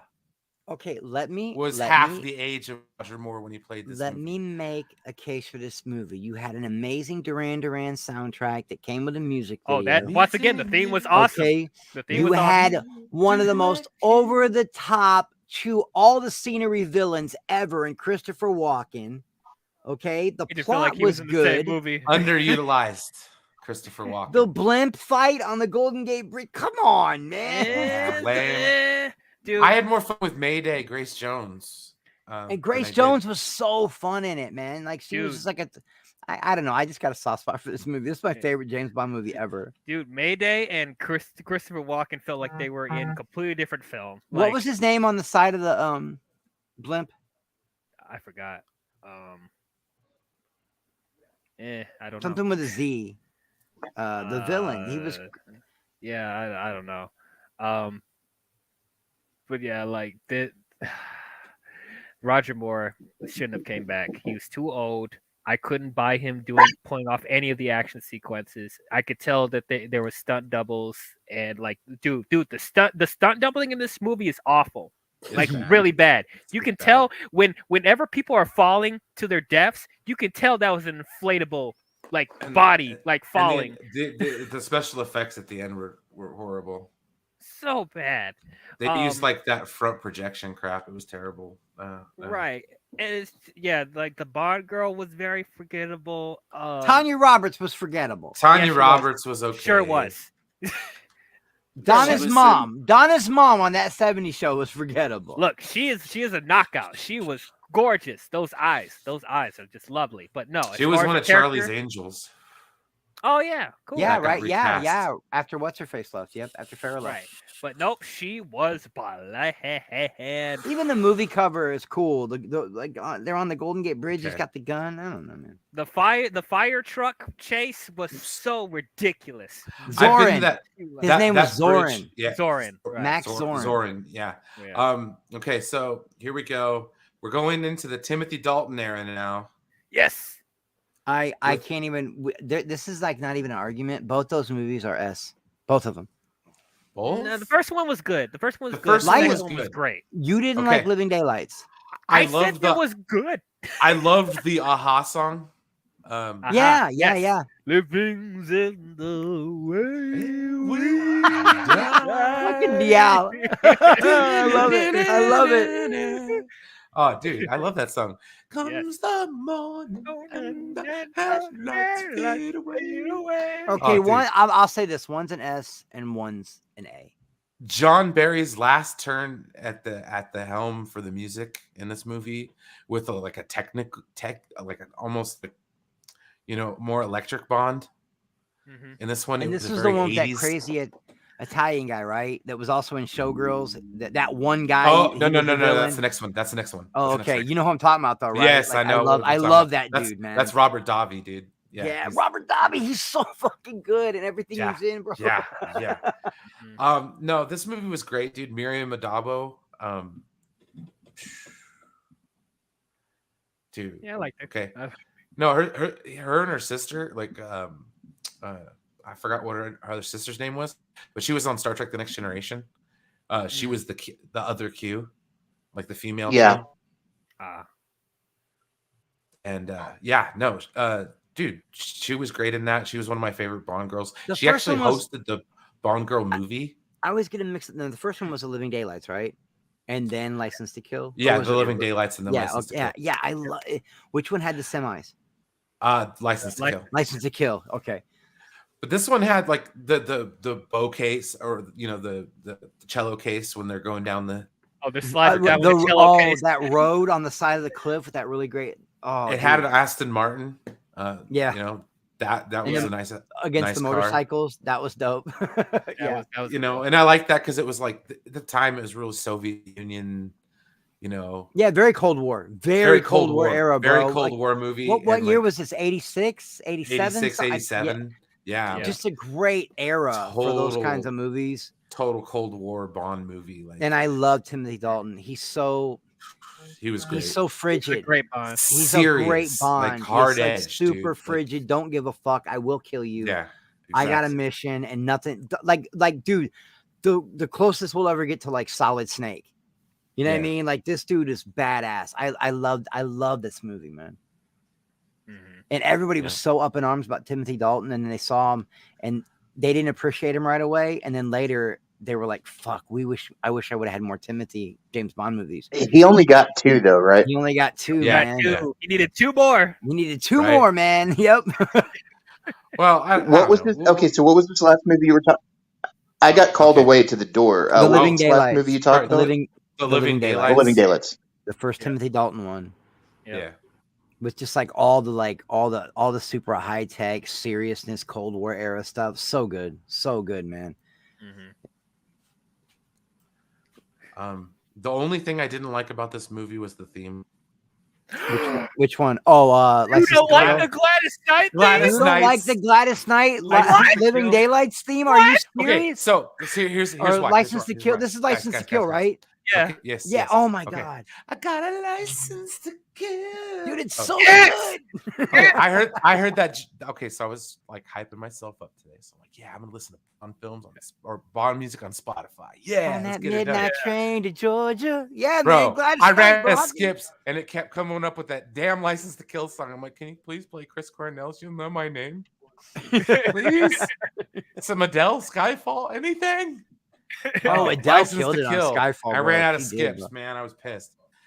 And they want me to get premium. But no, dude, this movie right here, it's a shame we didn't get to see more of Timothy Dalton. But like, they built special 18-wheelers for this movie. That was all practical stunts, man. Making that 18-wheeler look like it's pulling a whole shot, like it's Dominic Toretto off the line where the front wheels came up, was so intense. Dude, Wayne Newton. Yeah.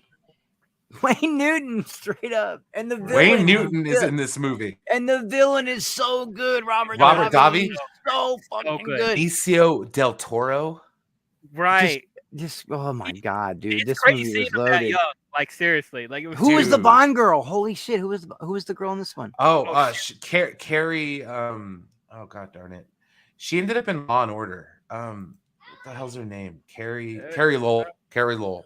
Man. Insane, just what a great movie! What a great movie! I could say Living Daylights is a little bit weaker. It was of the time. If you think about it, though, like that was like the Pablo Escobar. Yeah, 89. If I'm not mistaken, this is a 1989 movie. Same year as Batman. Yeah, yep. Same year as Batman. And Last Crusade. Yeah, that's true. That's true. I love Last What a Crusade. summer! I That's my remember fa- that that's my summer, favorite. bro. Indiana Jones movie, by the way. I love Me Last too. Crusade. Love Me it. too. Oh, you chose Last Crusade was a Holy. great movie. Yes. But is it the best of the? It probably is the best. I of the think it three. is. I mean, in my opinion, anyways. I like the way Um, they find it. I What, love Sean Last Connery. Crusade? Yeah. Yeah, I like love the Sean tests, Connery the in it. trials, like the The penitent trials is man my shall favorite pass. part with the booby Like, traps. oh yeah, man. Or Him the- thinking Only he a died. only the penitent man will pass. The yeah, the tank leap of chase. Only the faith. penitent Oh, yeah, man will bro. pass. The Yeah. tank chase where they think Indy dies. Dude, Yeah, the that's a father-son great movie. dynamic with Sean Connery is so Yes, great. that's probably my favorite. Even one, though you're they're right. like 10 years I apart. think my And the favorite. girl and the Bond or the, I or think the my girl. favorite. I think my favorite line in that whole movie is, "You were named for the dog." I had a Yeah, lot of fond yeah. memories with that And- dog. I love Reese Davies. And dude. the I villain, have a lot of the- fond memories with that dog. He rolls right up on Also, Adolf another Hitler and favorite gets an part of that movie. autograph. He No rolls right up on camels. Adolf Also, Hitler another and favorite part of gets that an movie autograph. Yeah. is Sean Connery with the umbrella and the birds. Oh They yeah. fucked up the plane. Yeah, made the fighter plane. But I love the. And then he says the Nazi girl. Charlemagne line. And then he says the Charlemagne line. That Nazi girl was fine as shit. And we too, shall that fight them with blonde. the birds in the sky. Elsa Schneider. Okay, She's she was in. so She was sexy. in. Elsa? She was in. Elsa was in A View to a Kill. She was Jenny Flex. She was one of Zoran's chicks, Oh. Wow, and she was also in Major League Two. 2. She was the one that made. What's the heck? Oh yeah, she was the Ricky one that Vaughn. tried to make Name them is all corporate Pitches. and shit. Yeah. Trying to make- I love Major League 2, by the way. That was a great movie. Underrated. Wild Thing Vaughn. Yeah, dude, I love Major League. You know why the Indians lost the World Series? Because they didn't embrace that movie. I get you, dude. Charlie Sheen is, messed up at that point, but like, bro, they should have at least had him come out and throw a first pitch or something.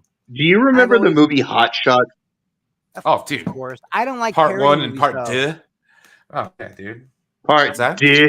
Oh, you don't like the Indians? No, Brian, I've always pulled for Cleveland. I really have. Yeah. Because I feel like they deserve one. Like I felt Of Boston course. deserved one. But it's just shit luck that they ended up against my Cubs that year. You know what I mean? Yeah. It's because I gotta pull for the Cubs, True. man. True. Hey, Crypto, Otherwise, what's I'd have going been on, pulling man? for them hard. Not too bad. We're just getting out of the Timothy Dalton era, about to head into the Pierce Brosnan. Pierce Brosnan era, and Dial's gonna lose his shit. Here we go. If I can say one more thing about License to Kill. When this movie came out, I know there was like a lot of controversy with it because it was very dark and violent, and it's funny how people reacted to that movie. But then when we get to the Daniel Craig movies, it like they kept it very They're like, similar hold tone. my beer. Like, Yeah, it's nothing. You know what's funny is that I was not a huge Daniel Craig fan, so I hardly seen any of the James Bond movies he's been in. Now, Oh, I love them all. would it be wrong of me to say I like Pierce Brosnan's Bond? No, Pierce- everybody. That's why when we get into it, That's Yeah. a lot of people's James Bond. He's- That's No, He's their my James Bond. Bond. James Bond is he's Roger my Moore. favorite Bond. He's my favorite Bond. Pierce Brosnan. Is your favorite? Mine is Roger Moore. Yeah, mine's Okay, Roger so- Moore too. I'm kind of caught in a conundrum here. Okay, so are we going to include the game?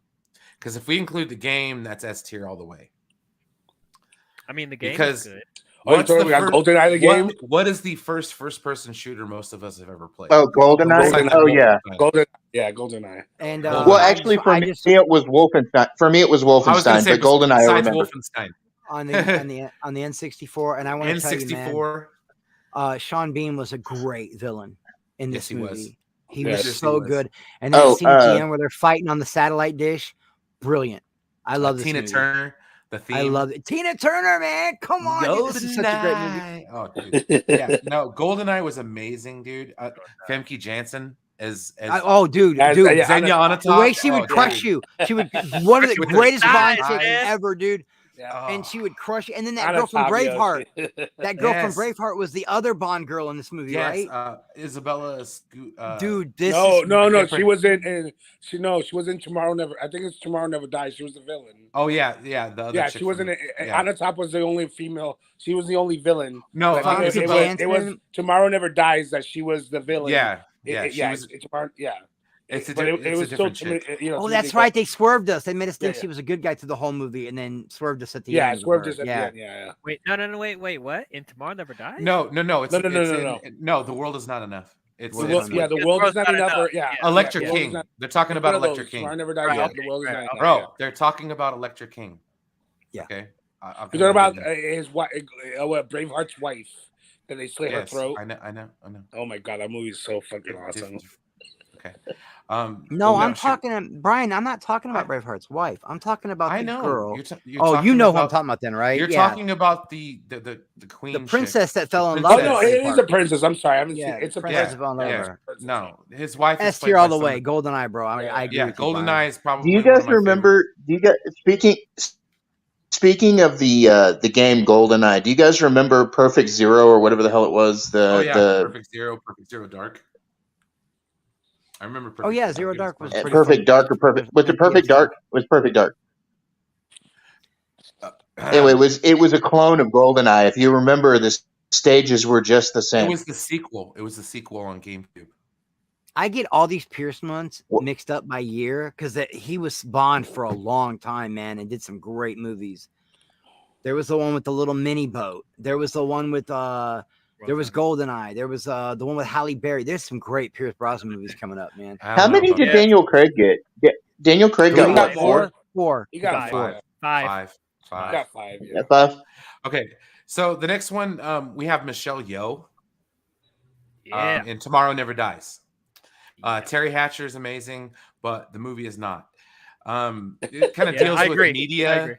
The media one I wasn't that into. I was thinking of the one with the Ice Palace. That's the one I really like. The only cool part about it is where he could drive his car with his phone. That was about the and he's gadget. laying down. I remember that. That one was kind of lackluster. I'll give you How that. many did Brosnan get? Did he get 3 or 4? Four. Yeah, 4. This is his second one. No, it's okay. I mean, Tomorrow Never Dies is all right. I liked the Sheryl Crow theme. She did good in that one. Tomorrow never dies. But we still have the original Q there, right? Yeah, Desmond Llewellyn. This is his. That was his last one, I think. No, this is his last movie by himself. John Cleese comes in the next movie and helps out Desmond Llewellyn. That's The World Is Not Enough. But this one, I mean, it was pretty good. I mean, they had the anti-radar sub, the stealth crazy sub boat or whatever, and they were trying to create a war between China and the United States or something like that. It was pretty interesting. It all and had the media to deal mogul with, was like the evil guy. I think they were trying to send a message. Well, at the time, it came out around the same time as the first Rush Hour movie did. You guys have Dr. No and C? What are you guys talking about? Dude, the movie's not that good, bro. It's really not. What are you guys talking about? There's not much that happens in the movie. Talking about longevity, it doesn't hold up. No, I mean, yeah. What do you think about Dr. No came out? Look, Dr. No came out when? In the 50s, right? No, and we were still talking about it in the 80s and 90s. What are you talking about longevity? That's like our kid. That was our favorite James Bond movie we were growing up as because kids. You grew up with it. I didn't grow up with it, dude. Facts, in the 80s, little dude. Facts. I grew up with Roger Moore. I grew up with Roger. I think you should at least push it to a B. No, it stays right there. It stays above average, and that's as good as it's getting. Good as gonna get. But anyways, Dia, what do you think about Tomorrow Never Dies, man? I enjoyed this movie. I like it. Okay, so this is gonna be the first hot take of the night, I guess. Actually, I don't think so because we had some hot takes earlier. But I actually think this has a more it's like I feel like this is the most focused of the Brosnan movies, but that's not saying a lot. I know everyone loves Goldfinger, but let's be honest, the plot for that was kind of all over the place as well. As much as Sean Bean was great as the villain and stuff like that, but yeah, this one. I don't know. I think it was just really like relying more on the action stuff for the movie instead of like having a very like a really well written plot, I would say. But I was still entertained to watch. I think Michelle Yeoh's really good as the Bond villain, even though I don't think she had much chemistry with Bond in the film at all. Like even as much as I liked her, but I thought the Carver was a very entertaining villain, like over the top, just talking about, I want radio, I want this, I want this on the air 24 hours a day. I'm like, and I liked him in Pirates of the Caribbean, so he was good. Yeah. The earliest form of like calling out fake news was that movie. Very true. Very true. Evil media moguls trying to control the world, drink Pepsi. Oh my God. how it's become reality now. It's exactly. It was. Right. I'm telling you, art imitating light, imitating art, and imitating life. Like all Right. four of it. Like, But, but it's an average movie to me, man. The only good part. It's And solid. did they not switch from? They switched from Aston Martin to Jaguar in that movie. Didn't? When did they go to Jags? No, it was a BMW in this. It was a BMW. Oh yeah, it was a Beamer. Wow. This era, they were all over the place with cars, man.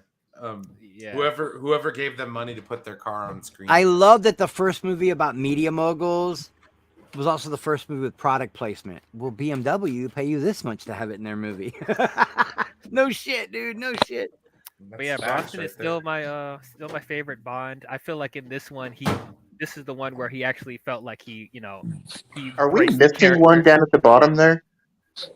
Yeah, we don't have no Hey, time. hey, to We don't have the very last one. Hey, Chris, do you remember the controversy about how you can't have a blonde Bond with Daniel Craig? Blonde, Yeah, Bond I can't remember. be blonde. Remember that Yeah, shit? it was You can't crazy. be That blonde. shit's such And now- dumb. And now they're trying to make him black, and everybody's going ape shit now. I want Idris Elba. I don't give want a black shit. Bond. He's What? too old. He's too old. I'm tired of the old Bonds. Please stop. Idris Yeah. is not that old. He still looks young. He's He's- ripped. He's Whoa, in his whoa. 50s. He's in his 50s. I'm not even gonna lie, dude. I think Henry Cavill's too old to be Bond. I mean, yeah, he's pushing 40. Why does everybody want a young Oh, come Bond? on. You can have Why a do we need a middle-aged young Bond. Well, I mean, No. we've never, we Because then you never ran had a into young the Bond. Roger Moore situation again. No, So, no, No, DL. no, but but think listen, about it. Think honestly, about it. you don't get the sophistication with a young actor. You're not going to believe it. I'm Bond not is saying a- he has to be like Bond is 21. sophisticated. He needs to be middle-aged. No, but Can he start out Chris, 30? think about it. Okay, Think yeah, about we it, could do Chris. 30s, mid-30s. Yeah. Okay. No, but Chris, think about it, Chris. Wouldn't you like a James Bond movie where he's like I would love to like the beginnings of James Bond. we got a Okay. young James Bond. His name was Who? Daniel fucking Craig. He Daniel was brilliant. Craig. Daniel Craig Yeah. Daniel started Craig out has the been, role he's at been 35 or 38 20 years old. years. Well, what do you want, DL? A 20-year-old? You want I to say by want the him bell to- No, Bond? I want like a 13, 25-year-old 13 like learning years old. him how to We become got Bond. Bond origin story and Like a Hey, Bond guys, Casino Royale. guys, I'm gonna have to drop off here. I'm starting to get a migraine. No All worries. right. Have a good night, man. I hope it Hey, doesn't Dave. hurt too Yeah, man. bad. We're gonna jump over to RJ's stream after. Yeah, this. we're gonna We're wrap watch this up. We fucking got Star like Wars. five more to go. The next one on the list is All right, guys, I'll talk to y'all later. Bye. too. Later, buddy. All right. The next one on our list is another Pierce Brosnan movie. The World Is Not Enough. I fucking hate this movie. Excuse my Really? language. You hate this movie? The only and okay, I might move it up a little bit because of the garbage song. Denise Richards, what was she doing in? Oh yeah. Okay. You know what? I'm What gonna was give she you that. I doing in can't- this movie? Okay, Yes, I can't buy her as like a nuclear physicist, man. I just can't. Yeah. But I Yeah, love she's the too Ice Bond Palace. for that shit. I love the car chase That's on the, not on this the one. That's frozen not lake. this one. That's not this one. No, it's not this one. This is Well, the one which with the one's this oil. one? Oh, at the end. Well, yeah, this movie sucks. Yes. Put it back yeah, down. This put is it the back one down, where put it M back gets down. kidnapped by Electra Yeah. King. She's a French actress, but she was the one in Braveheart. I forgot her name, but she was in Yeah, and that the movie spa Lost and se- Found the- with the- David the- Spade. The what's that? Where you the sauna scene? Yeah, this movie sucks, bro. This Yeah, movie it was sucks. bad. It was bad. Yeah, you can If put I- it back down. If I may, you can keep it a D if you want, but like this is the first Bond film I saw. This is what got me into Bond. Okay, that's good though, So- DL. If it pulled you in, that's great, Right. man. I can get it. Right. However, I know it's technically not a good movie. I know that. Like Denise Richards as Christmas Jones, she wasn't good. I could not No. buy Well, her not only as, that, I'm not as buying her. She just came off like a Wild nuclear Things. physicist. Wild Things. I'm Denise not buying Richards, her as a nuclear nuclear physicist. physicist. I'm just not, dude. You know, she's Right. banging Charlie Sheen at the time. I'm just not buying her as a nuclear physicist. I don't think cute girls going to Nicholas. Denise Richards should have been like Especially bimbo Denise number Richards. 3. Right? She should have been Right. the one that ends up dead in the beginning, covered in oil. Right. However, I did like Electra King in this. I did But like. yeah, I liked her how too. they I liked were- the swerve at the end, but that's swerve it. at the That's end. the only part I No, like. there were some actually entertaining action sequences, like in the beginning with the boat chase sequence. That was really good. I like the docks sequence with the helicopters with the buzzsaws. That was cool. Okay, who do you got think was the hottest Haggard, Bond Noah- girl? Huh? Haggard was in it. Haggard was in it. Hagrid was in it. He was in Robbie GoldenEye Coltrane. too. So Yeah. but yeah. Oh, he had his badass scene before he died. Like he was shooting up people, going to Electra's like hideout, You and he had could the cane maybe and stuff you like could, that. An argument could be made for this as an average Bond movie. It could be a C. I could see it as a C because I forgot about the really cool swerve at the end and the boat scene at the beginning. Yeah, Brian, don't not push it up. It's gonna stay there, okay? Right. Look. I think it's average. Don't listen to Chris. It's average. It's fine. But dude, we got to talk. I'm sorry. That one line at the end. The one line at the end that Bond says, I was wrong about you. Oh yeah, how so? I thought Christmas only comes once a year. Yeah, get the fuck out of here. You're right. Don't raise it up. He talked me out of it. Okay, so the next one, I'm sorry guys, I'm gonna hurt some butts, but no, it's gonna be done. What is that? Hate Die Another Day. Die Another Day. Well, with the Madonna song, Die Another Day.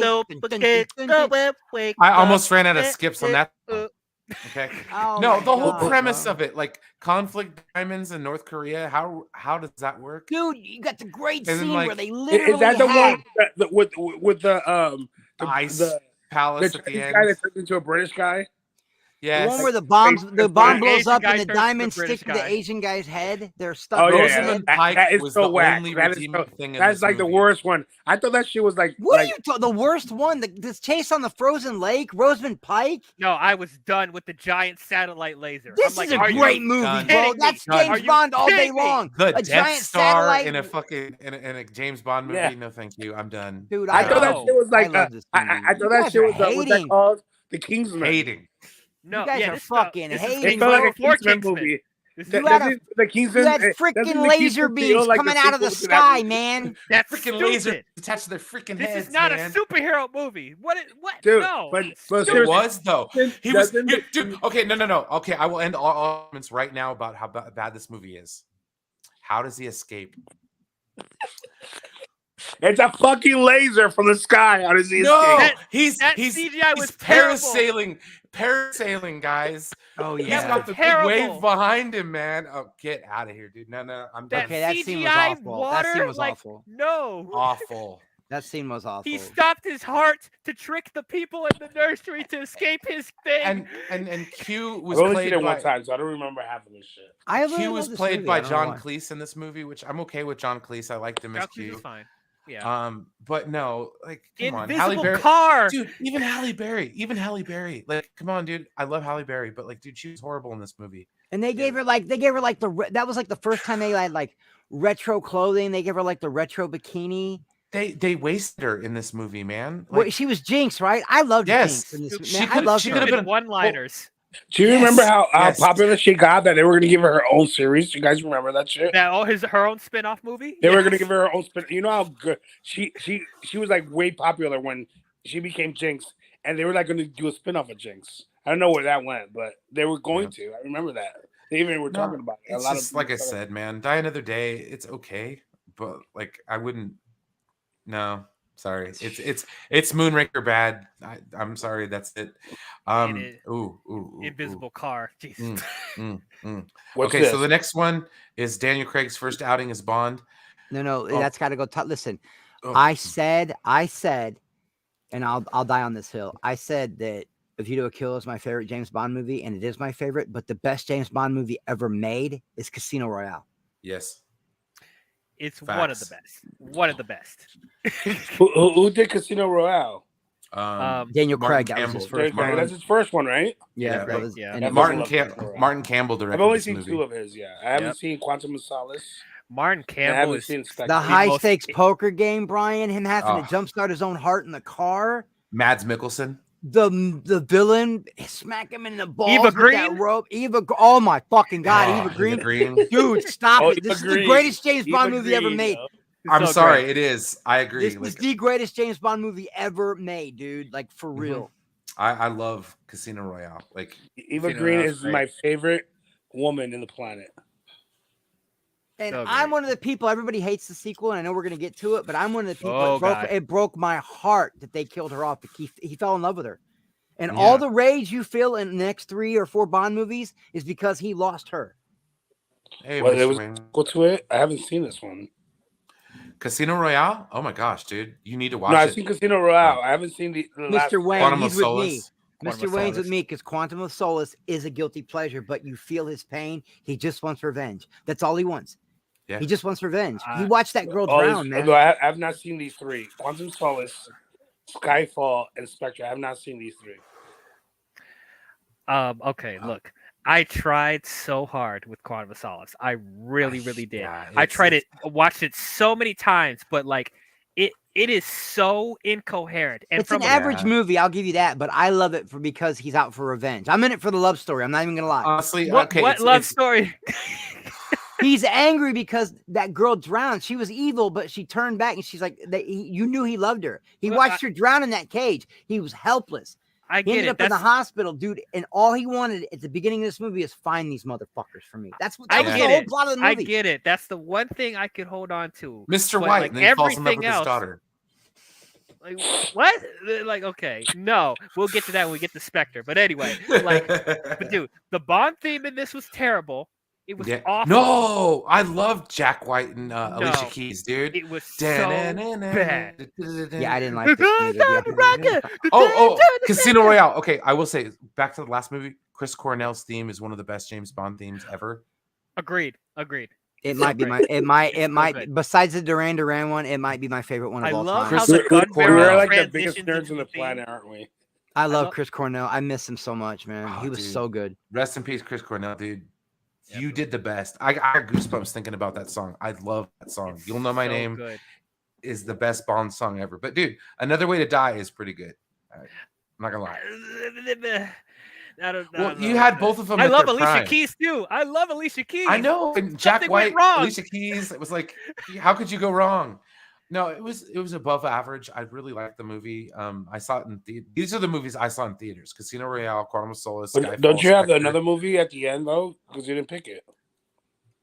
What's that? No, we still got two more. We still got two more. No, but there's one more. The last one. I know. He didn't have a picture for it. They didn't have it on here, but we will mention it for sure. I will say also from don't a filmmaking stop standpoint, me now. From a filmmaking standpoint, like the editing in Quantum of Solace is some of the worst editing I have ever seen. Like it gave me motion sickness how much there was shaky cam. Yeah, there was a lot of shaky cam. Yeah, they were trying to emulate the Jason Bourne movies, which had horrible editing as well. So like, you know they were gonna go first person in that movie for like 5 minutes when he goes on the killing spree on the rooftops. They were gonna go first person, and they decided against it. I would have grown up. Like, no. I thought it would have been kind of cool, man, to have first person. Okay, so I don't know if I'm gonna mark out or not, but like, okay, there's Casino Royale, and then there's Skyfall. I love Skyfall. Love Skyfall. Bro, let me tell you something. The back of the train explodes. He's kicked everybody's ass. He drops down, and what's he do? He pops his fucking cuffs. That's James Bond all day, dude. That is James Bond, bro. That was awesome. He popped his cuffs after he just killed like 9 dudes, man. Okay, Javier Bardem.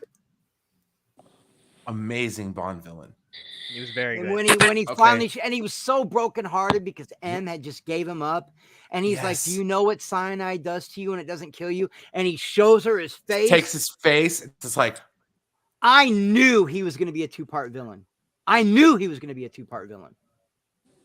Yep, I knew it. I knew he was going to get arrested and then get away. I knew and do something bad and then initiate the end where we get the classic Aston Martin, like Adele's Skyfall. The house in the house on the moors. Adele's Skyfall is one of the best Bond Skyfall song. Yeah, M dies. I love M fucking dies. Come on, dude. This one's got to be at least A. At least A. I put it in the S tier, man. Okay, cool. I didn't think a lot of people would think it was. I put it in the A because like there was some convenient stuff with the plot here. Okay, all right. And then not only that, but I liked Mallory, but I don't like how he was introduced as M. That bugged me. Like I love this is the one where he got sniped on the train, right? Take the shot. Yes. Take the shot. Take the shot. Oh, we get Money Penny. Like, and I love Money Penny's like fucking kill him too. I love him, but kill him. Yeah, right. This is the one where he fucking comes back and she goes, "Where have you been?" And you know, like this is the one where you realize how much she's his surrogate mother. Like he's gonna do anything to protect her. They use old school shotguns and shit and weapons at the end against a helicopter out on a farm on his turf. The fire in the church, the visuals of that. This is a great fucking movie, man. True. Very good movie. No, I'm putting it back up there. I'm sorry. I'm getting Okay, that's Skyfall. fine. I'm getting goosebumps thinking about this movie. That's how much I like this movie. Like, I haven't seen it yet, so oh, I dude, agree you gotta with watch Skyfall. Skyfall is amazing, dude. It's Watch so it, please. good. It's so good. Good. Oh, I swear, it will hold up as one of the best Bond movies. Like, period. I mean, you might. There is the one thing I do like about the Bond, the Craig era, is that they're connected. Yeah. Okay. Yeah. Yeah, they're not episodic. They all connect. Yeah, and they're all connected. He's running through all five of those movies. Four. Through all 5 of those movies, even though he has other love interests, he's running on pure rage because of what happened to Eva Green. To Vesper, you know. Yeah, he's never been the same. Everybody he loves dies. Okay, so here we'll get into the nitty gritty DL about the next one. Okay, right. So this one here was the culmination of these movies, and okay, I love Lea Seydoux. I thought she was great. I think the chemistry between her and Daniel Craig was amazing. Mr. White, his daughter, and Mr. White was basically the guy that killed Vesper. He ends up falling for his daughter. Christoph Waltz, great villain. I mean, Spectre's a good movie. I mean, he was okay as Blofeld. I mean, he wasn't fantastic. His reveal as Blofeld was stupid. Like it felt like it had telegraphed it. Like, yeah, but I love his acting. Oh no, he's an amazing actor. But like, I just was like, oh, he's Blofeld. Never mind. We're done here. You know what I mean? Like, well, because like the whole movie, they're setting it up. You're like, okay, who's Blofeld? When's it coming down? But I don't know. What did you think, Diao? It's an okay movie. It's okay. I do not agree with you. I did not think Lea Seydoux was that good. The chemistry between her and Bond was borderline non-existent. I did think it was interesting that it was Mr. White's daughter. That was interesting. I just felt like her character wasn't really that compelling, and her personality was kind of dry. To me they fixed it a lot in No Time to Die. That's where I'm doing revisionism here. It's like they fixed her in the next movie. Yeah, they fixed her in the next movie, definitely. Christoph. Oh yeah, because I loved her in No Time to Die. I did. Yeah. Christoph Waltz as Blofeld. On paper, it should have been great. It should have been awesome, but he didn't do much. Yes. He didn't I mean, when I thought of him as Blofeld, I thought we were going to get something similar to his performance in *Inglourious Basterds* because he was menacing in that movie. I thought we were going to get something like that for Blofeld, but they don't let him chew up scenery like that, and we know he can do that. He just was playing off very just very calm and collective, and I'm just like, Blofeld is a little bit more insane and manic, Yeah, I mean, even the different iterations, he wasn't like that. Like, yeah, no. Maybe not Inspector, but when they visited him in prison, it's coming down the line, dude. Sorry.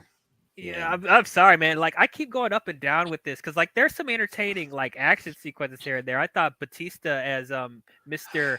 That was cool. Batista was good. Yeah, he was really good. There's a cool car chase here. Kind of. Okay. I never watched sequence with the Day of the Dead stuff was cool. Yeah, with the one cool. shot. I think it's at least a B, Brian. It's at least a B. Okay, yeah, because Quantum. No, here. This is what we'll do. We'll switch it. Quantum of Solace. Put Quantum of Solace down there. Yes. In this tier. I didn't like the theme. It's very forgettable. I can't even remember the writing on the wall from. Dude, it's so strange with that theme because I like Sam Smith, but it just really depends on one thing I can say about the theme that it sets the tone for the mood of the movie. It's very it's very melodramatic. This movie feels melodramatic. The theme felt melodramatic, and Sam Smith is doing more whining than he usually does when he's singing. Like, I'm like, oh my gosh. You guys sound like Enunciate! No, you got it though, man. You guys wailing like banshees. What the fuck? Yeah. No, I like the instrumentals. The instrumentals in that song is great, but like, yeah, his singing just made it feel just so like, I don't know. Now, where would we put? This is a hard one. The last James Bond movie is a hard one because I have mixed emotions. I'm putting it in S tier. I don't care what anybody says. I loved it. I love the movie. I love the ending. I love the villain. I love that James went out like a fucking champ. I mean, I loved it, dude. I loved it. But it was very Batman Poison Ivy. That's all I'm gonna say, dude. Well, Skyfall is the Dark Knight. So, Okay. you know. So if we were to take every single movie on this board and mash it into one movie, we'll have No Time to Die. I love what's her name? I always fuck up her name. The black actress. Lashana Lynch. I love her in this fucking movie. I liked her as the 007. I had no problem with that. I think she did very good. A lot of the and then she gives him back the 007. It's just great. All these people that were reading about fucking, oh my god, they're making a black brother. You want to know what ruined this movie for me? That why people doing that? Why people doing that? People complaining. Why I love complaining. No, just people. Movie, didn't you, Brian? Just in general. No, it was people who complained about everything. Okay, people complained about a female Bond. People complained about this. People complained about that. And you watch it, and you're just like, "What? Okay." I mean, what are you guys talking about? Some of it I get goosebumps, and I get a lump in my throat every time they do that toast at the end for James. Yeah, when it's M, and she's the new 007, and Q. Because the dude, and you find out he has a kid. Come the fuck on, man. This is I love this movie. Mm-hmm. And James Bond went out like a fucking champ, dude. Yeah, I liked Rami Malek as the villain. Don't stop me now. Like right after that, he went and did Live Aid. I love that joke, Brian. He's stupid. Dude, all here is radio. Ana de Armas in this movie. So good. Chris, that was so stupid. It's funny as fuck, though. It's funny as fuck.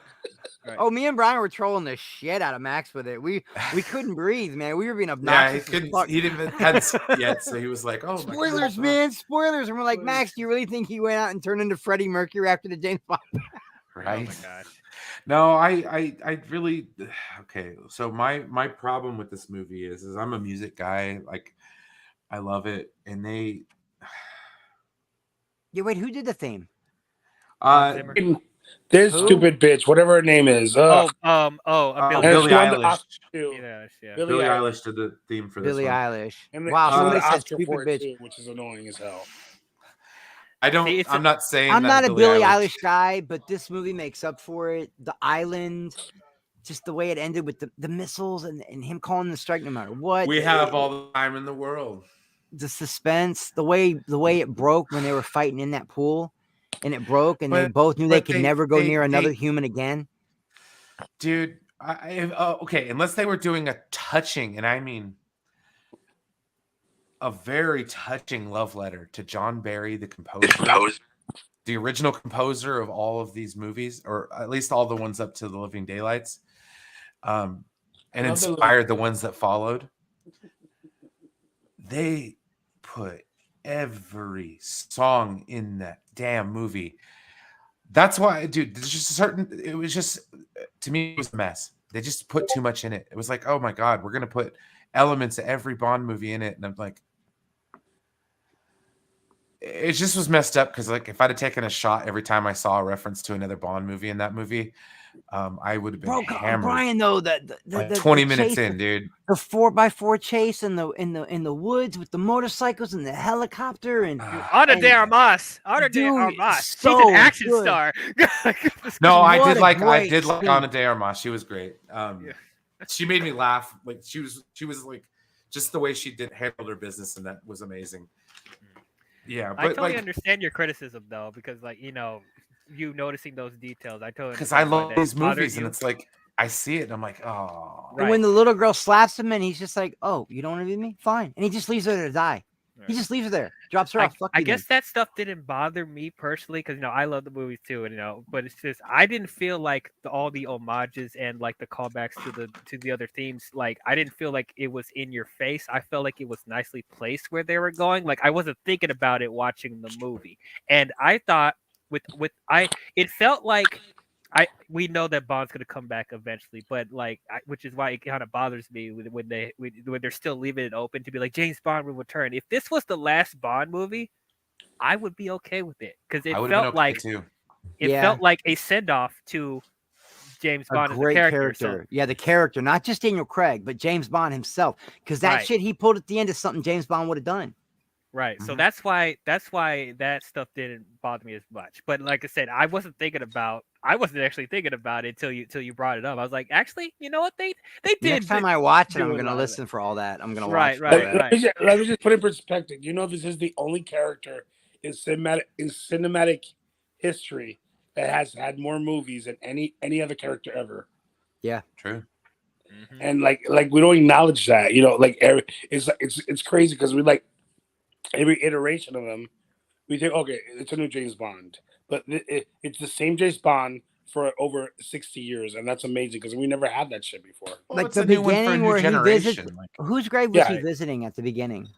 He was Vesper Lynn's. Vesper, yeah, and then they blew it up. Then he goes back and has to separate that girl. Finds out that girl's in on it. Later on, they're walking down the hall and they see each other.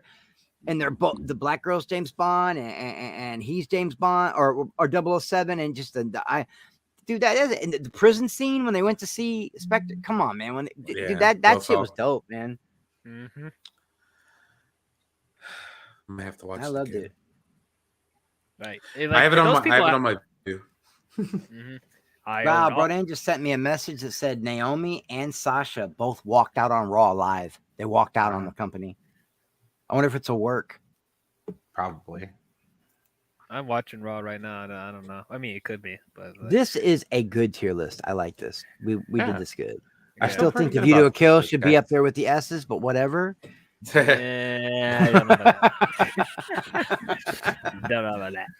But the more I think about it now, I still love the View to a Kill for what it is, but every time I think of Casino Royale, I get hyped. Just talking about it, I get hyped. I love Casino Royale, man. That might actually be my favorite Bond movie. I think it is. After we talk about it, they leave her in the road. He has to wreck that beautiful fuck. Oh my god! And then torture scene. When he's oh my god, when he had him naked and he's tied to a chair and the balls with it. Oh my Jesus god, Christ! Oh, what are you laughing? Because I want the last thing you to remember is you're scratching my balls. Oh, Wham! Wham! Oh my god, bro, so crazy. Wow. I love this tier list, man. I hate that we got to end it, but we got to go. We got to go make an appearance. We got to go make an appearance over at the RJ's channel. RJ's channel. Doing Attack of the Clones 20th anniversary. Well, I do. Lord. So I love everybody. You guys. I hope you. Yeah, absolutely. Much love. Anyways, guys, thank you so much for coming along this time. It's been a fun. Oh, can I say one more thing? Yeah, sorry, absolutely. I wasn't here in the beginning. How dope was that freaking episode in Strange New Worlds? Yeah, no, it was even from what I heard about it, it's dope. I'm gonna watch it after I'm done with RJ. Yeah, I haven't watched it yet, but I don't care. That comet thing sounds really cool to me. You know, it just does. And I love Uhura. I love that they're giving her a fleshed out character for once. I love Uhura. Yeah. So, I'm just saying. All right, I'm gonna get out of here and go tell RJ that we're dipping and all that shit. Yeah, everybody go over there and let's all go over bye, there and Shri, say hey to RJ. my favorite mom. Bye, my everyone. favorite mom on YouTube, Shri. My favorite mom on YouTube. See ya. See you guys.